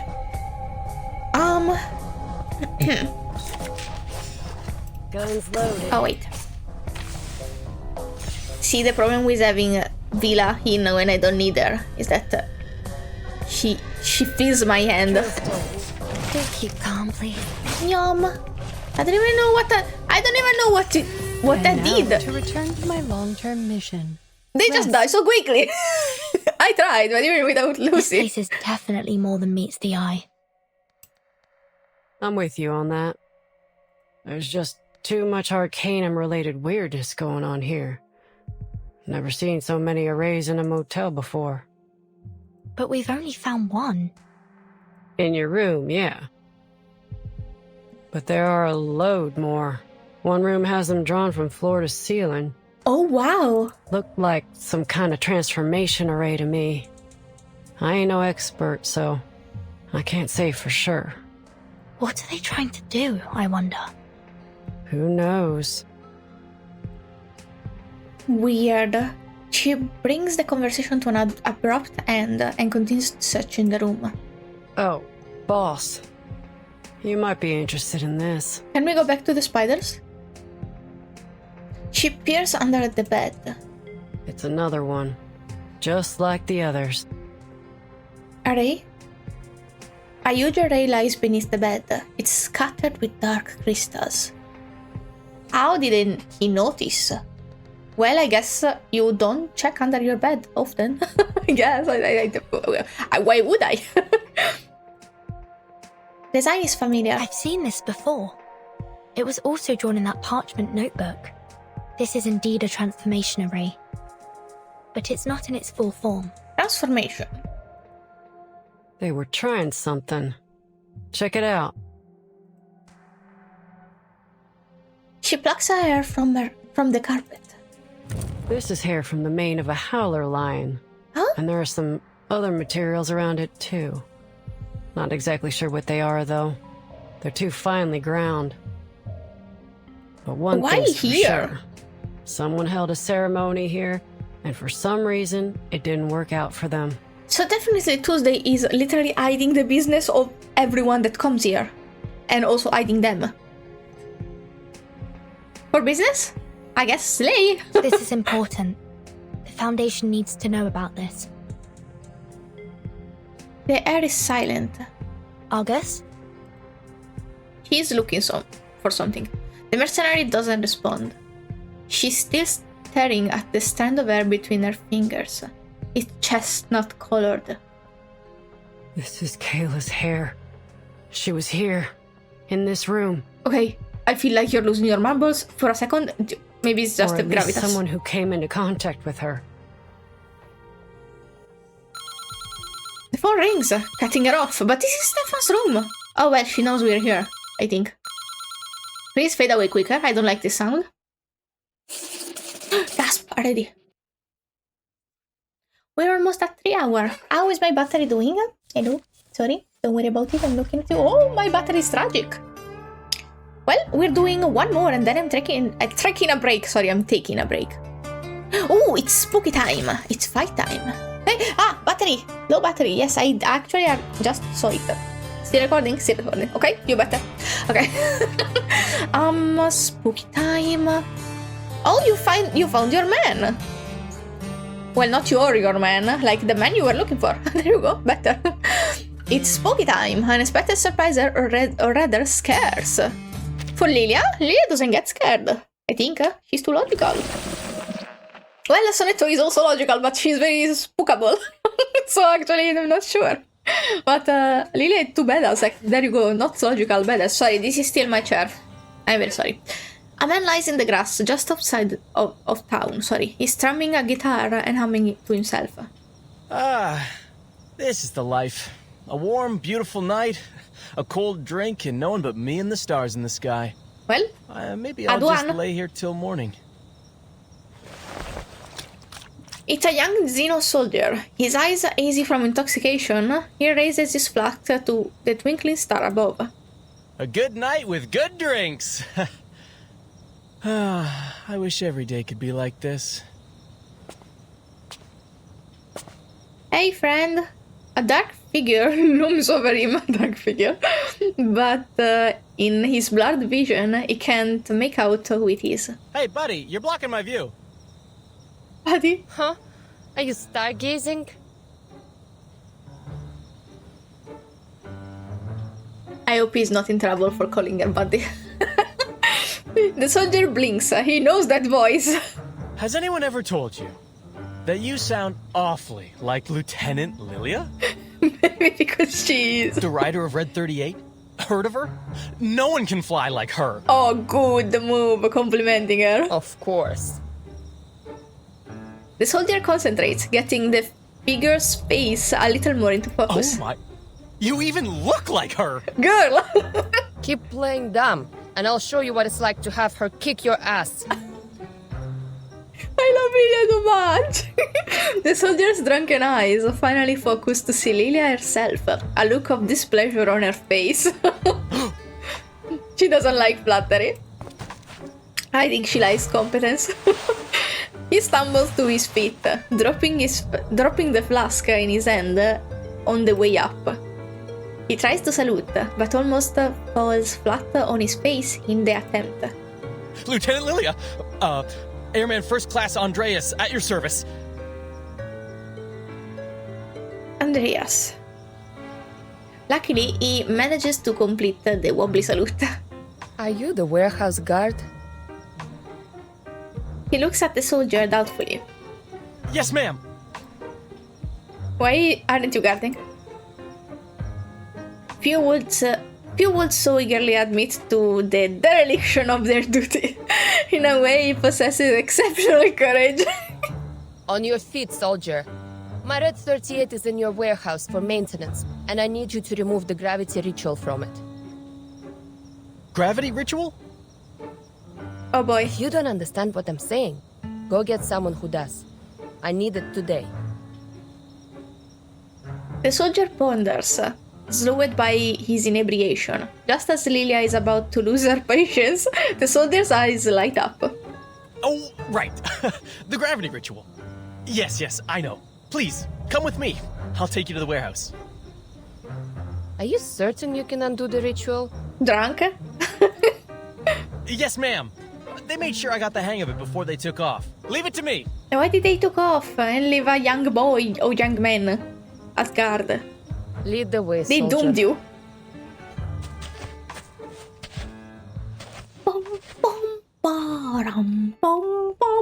Sorry. They stand side by side in the factory, the wooden crate before them. Open it. Oh, I remember this package. I thought it was some kind of joke or someone with the same name as you sent the package. Who would have thought that you'd come to Texas yourself? He rambles on. Lilia's patience is coming to an end. Yikes. Hurry up, soldier. Open the crate. Now. Ma'am, I know you want to do this quick, but... Don't. Also, I hate burping, please. I haven't been authorized to undo this incantation. Also, not like I don't hate burping. I don't like the sound it makes me like gag because I cannot burp. By the way, I had a friend that could do it on command. I've never been able to replicate that. I discovered that it is apparently how your, I don't know which part of your throat or esophagus is shaped in a way that makes it easier or make you unable to burp. So maybe that's why I can't burp. Maybe my dislike for the noises of the burps is because I'm jealous that I cannot do it. I have to reflect on that, okay. What? You can't do it. Find me someone who can. I won't say it a third time. Did I read this? No. Oh yeah, he said it himself, okay. Truth be told, there's no one else to turn to. I'm the only one left. I was made an airman first class to do this job. I was still in training before this, you see. Oh boy. Why did they do this? We should report this. He proudly pats his chest. Poor boy. The others were either transferred back to headquarters or just left. Why? I don't know where they are now. But since they entrusted me with such an important task, I'm sure I have a bright future ahead of me. Oh, I'm so sorry for him. Nilia's patience has officially run out. Oh god. You just said you aren't authorized, not that you don't have the ability, right? I have two options for you. 1, remove the ritual now. 2, get your ass kicked and then remove the ritual. Or 2, I beat your ass and then you remove the ritual. I knew it! Well... Choose! No more gibbering. I think it's an easy choice. She raises her fist. I picked the second one. Oh! Huh? Is it an honor for you to be beat by her? Same, bro. She's genuinely confused. You see, That's I'm happy to get rid of the ritual for you, but I can't do it on my own initiative. Oh! He's going around the rules. I'm only an airman first class. I can't make decisions about this stuff. So, you have to beat me up to avoid future inquiries. Vale. Kind of smart though, no? One day, after I'm promoted, I'll be able to better assist you, ma'am. He's kind of sweet. I mean, you're the best pilot I've ever seen. I even made a scrapbook of the reports on your flights.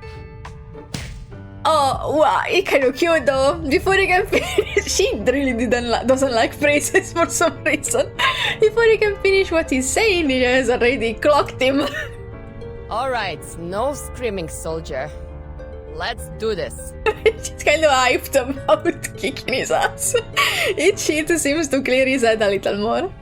By the time his face is completely swollen, he has snapped back to reality. Stop, stop! This is plenty to prove my innocence. I'll undo the ritual now. He squats down and performs the necessary movement around the crate. There's a flash of light. There you go! What a beauty! Oof. Oh, sorry, the fish reading. You blinded me there. Let me go, sorry, let me see. Let me go. Ooh, what? Oh, brain does brain things sometimes. Okay, there's a flash of light and then the crate... No, and the crate opens, sorry. He eagerly grabs the red 38 and feels the familiar touch of the cold metal in her palm. I'm so happy that she's not just in the background doing background stuff, and she is actually in the event fully. Thanks, she's a very soldier. good character. There's one more thing. Yes, ma'am. Do you know why Zeno pulled out of here so suddenly? I don't think he knows. He squints trying to remember. They said it was an order from the top. Oh. The top? And that's all I was told. But word is, it was because Admiral Igor got real mad about the video leak of the vacuum bomb. Oh, gee, this is also context I don't have. But that's just a rumor. Ever since the evacuation, strange things have started to happen. Such as? We started getting visitors from this group called the Order of Enlightenment. Is someone in Xeno not, like, either okay with the Order, or... I don't know enough to do this, this theorizing, by the way. Okay with the Order or scared of the Order? And now it comes the from my farmers app. have stopped tending their fields. Oh god. The cattle and sheep have been abandoned in the wilderness. I don't even know what this order do. All the townsfolk do now is go to these gatherings, hoping that the sufferer will bring them eternal joy. What a name for a god, the sufferer. I don't know who this sufferer is, but he ain't doing any good here. Where do those people stay? In the town? He's a good boy. Oh, sorry. It's a ways away, I think. The soldier struggles to recall. A place called Tuesday's Motel. They are not in there. There was one, only one. Are they there like Barbara is there? Weird, curious. Berlin, Werten! I have to go back. She clasped the red 38 with both hands. The cool groves?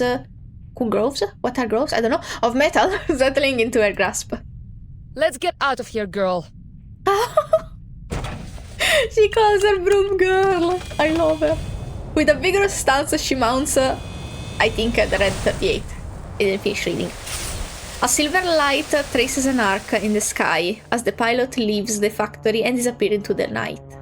Safe travels, ma'am. It's a cutie, this one. I hope he's safe. Fucking NPCs, I get attached to NPCs like it's nothing. The young soldier calls out after her, his voice soon swallowed by the night. Why are NPCs such cuties? God damn it. Sorry. Short distance flights are no challenge for Lilia. Oh, she is there, right away. She lands near the motel, guided by its glowing sign. The shadow of the trees... The shadow of the trees around it look like hunched human figure. Whoa! See? The thing I was saying... Tuesday's Motel. The thing I was saying about your brain making up faces and making out humans when you don't understand what you're saying... What you're seeing, sorry.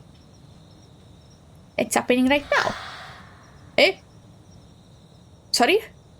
She locks onto her destination and is about to proceed when she feels something tap on her shoulder from behind. Hello. Can you give me a ride? No. I can't help you. Ask someone else. Can you give me a ride? I said Hello. I can't help you. Wow. Repeated questions are getting on her nerves. She swiveled around, ready to give the questioner a piece of her mind, but freezes on the spot. There's a girl wearing an outdated outfit. Her face has no discernible features, like it's been smoothed over with cement. Can I have some chocolate? That's the story that Burton was talking about. The faceless girl holds a candy wrapper. I met a kind man who gave me some. Suspicious. chocolate. I've never tasted anything so sweet. The hell? Stay away from me! Can I have that candy? I don't have one. I want more! Very, very sus. Very, very, very sus. Also, lights came on. Did I see it correctly? Oh, gee! She opens her mouth wide, revealing a row of razor-sharp teeth. Stop asking me for candy! This isn't Halloween, idiot! I love her. She's still... Sorry for the creaking. That was very loud. She still isn't taking any shit. I love her. I am spooked, but I think I will be alright. Happy to lend a hand. Woman in the tub! Wow. Wow, wow, wow. Sorry. I love horror design. Beautiful. Do you think she has a tail? I think I see a knee. I don't think no tail. This kind of beloved dog, that's kind of a cute name. Bath invitation. Weird. Wow. I'm sorry. I'm so fascinated. Okay. Chilling. This way, my child. My child. At your service. I wanna see the attacks so bad. I hope I don't kill her too fast. All too obvious. That's why I'm targeting that one. Oh, no chance, I'm not even... Maybe the poison. Wow. Does it do poison? It doesn't do poison. It does debuff though. I'm gonna still target not that one. Sorry, I'm so fascinated by that thing. Don't kill! Okay, sorry. It's a waste. 10. I never know what this means. You didn't attack me. Well, You're really pretty. I hope that doesn't kill you. Feels still warm. There you go. I should have poisoned her more, so I could see the attack. Hopefully this is... It's fine. For now. No! Okay, it's fine. Do the thing, do this. No, fuck! Wow, she has leg. Well, she died. I will do surprise mode and see her better. And also the other after surprise mode. You good? That was spooky. Hey. Hi. Oh god, you spooked her. What's up? The pilot relaxes her poised fists when she recognizes the person in front of her. It's you. It's not that comforting to me right now, in this moment. Are you alright? You look pale. She's spooked. You shouldn't sneak up on people like that. I could have hurt you. Oh. My apologies. But you're safe now that you're at the motel. No need to be frightened. Curious thing to say when someone just imploded on your wall. To be continued? Yup. Interesting. How much battery do I have? 4%, okay. This is exactly halfway through. So we're gonna do a thing. For this part, I'm gonna stop here. Disco music. This event is actually so cool. I love the characters. I love the story. I'm loving the story so much. I love the spooky vibes so much. My favorite up until now was Nightmare at Green Lake. But I think if this keeps going where it's going, it might still the number one for me. I love the character, I love the story, I love the vibes, and there is nothing I dislike right now. Even that one side character that should be pullable is very, very hot. Maybe the amount of hot ladies. Also, I am having Lilia too in this event.